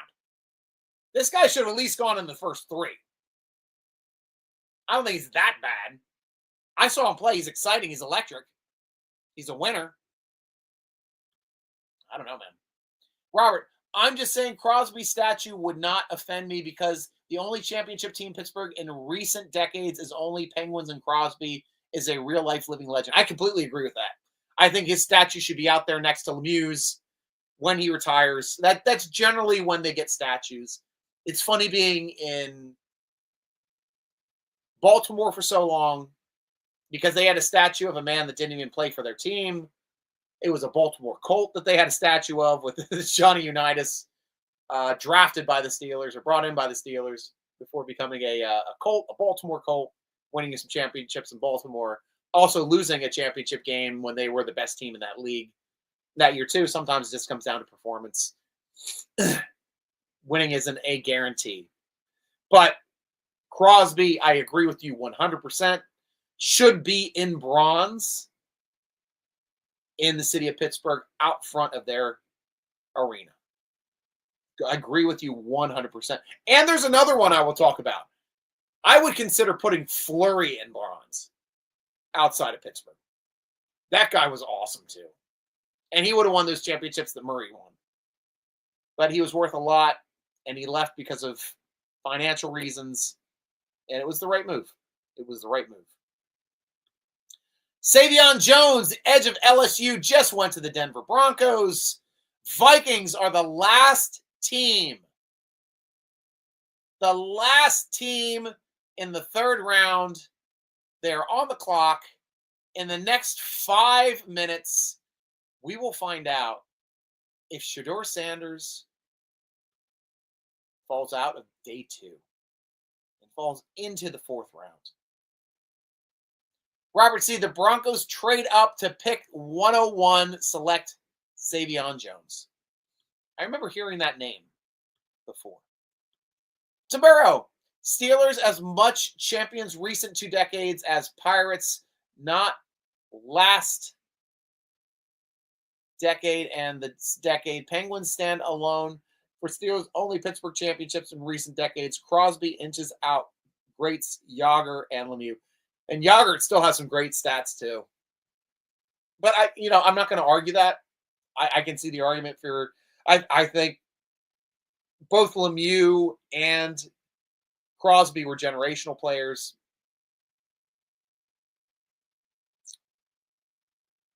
I don't know if Crosby ended up right now having more points per game for his career than Lemieux, because Lemieux came back for a few years to play with Crosby. And I know that did affect. He wasn't putting up the numbers he was obviously when he was a championship caliber player earlier. But that's something interesting to check out.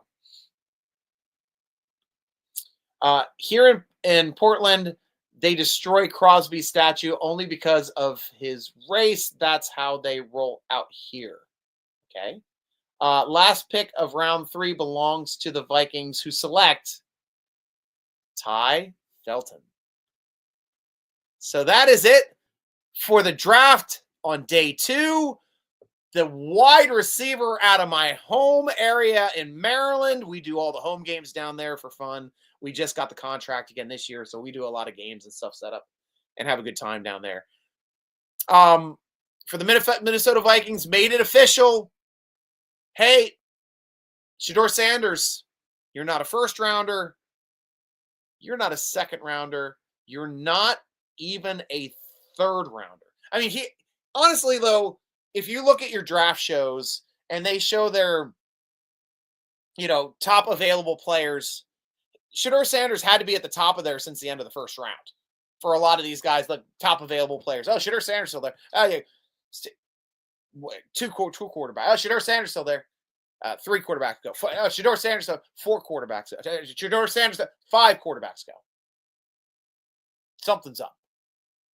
And if anything's going to come out, there's a lot has to be a lot of sports analysts doing their due diligence with their NFL contacts to see if they can get a breath of wind of any issue that would have caused Shedeur Sanders to fall all the way out of day 1 and day 2 into the 4th round. Because something's up. Something is up. And I'd love the dirt on that. Timburo, I love Mario and Yarmir. It's just Crosby is so great. Yeah, I agree. Yeah, there's certain aspects of the creativity of his game where I still watch him. Like, I get enjoyment out of watching any game he plays. The last one I watched, who was he playing? Was that against Washington? I think it was against Washington when he came down to the right side of the crease and was skating with the puck on his forehand and then did a spin and backhanded it back across the crease to the other side, right to the tape, goal. It's like, and they came down and scored right after that too. Like, he can just do anything with that puck. Absolutely anything with that puck. Robert, just say no to Sanders. Okay, Robert, I understand you don't like Sanders, but where would you think he would go in the draft? I mean, I understand you're saying he's a Johnny Manziel 2.0. Johnny Manziel was a public alcoholic too in college. We knew that going into him getting drafted, and the Cleveland Browns like, all in. But that's it. Carlos, good flights, good night. Cheers to you. Salud, Carlos. Mucho gusto, mi amigo.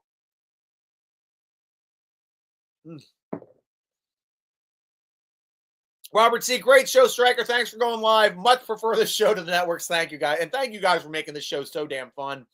Yeah, I'm about ready to sign off here. Tomorrow, all love to each and everyone, especially to real Steelers fans. We all are here, and I appreciate your counterpoints and points, as always, Robert. Hope to see you guys tomorrow. I will be back on the show at noon. So let's get talking to football, and let's see how far Shedeur Sanders can slide on day 3. But until then, my Steeler Nation, I will be rooting along with you as always with Miles.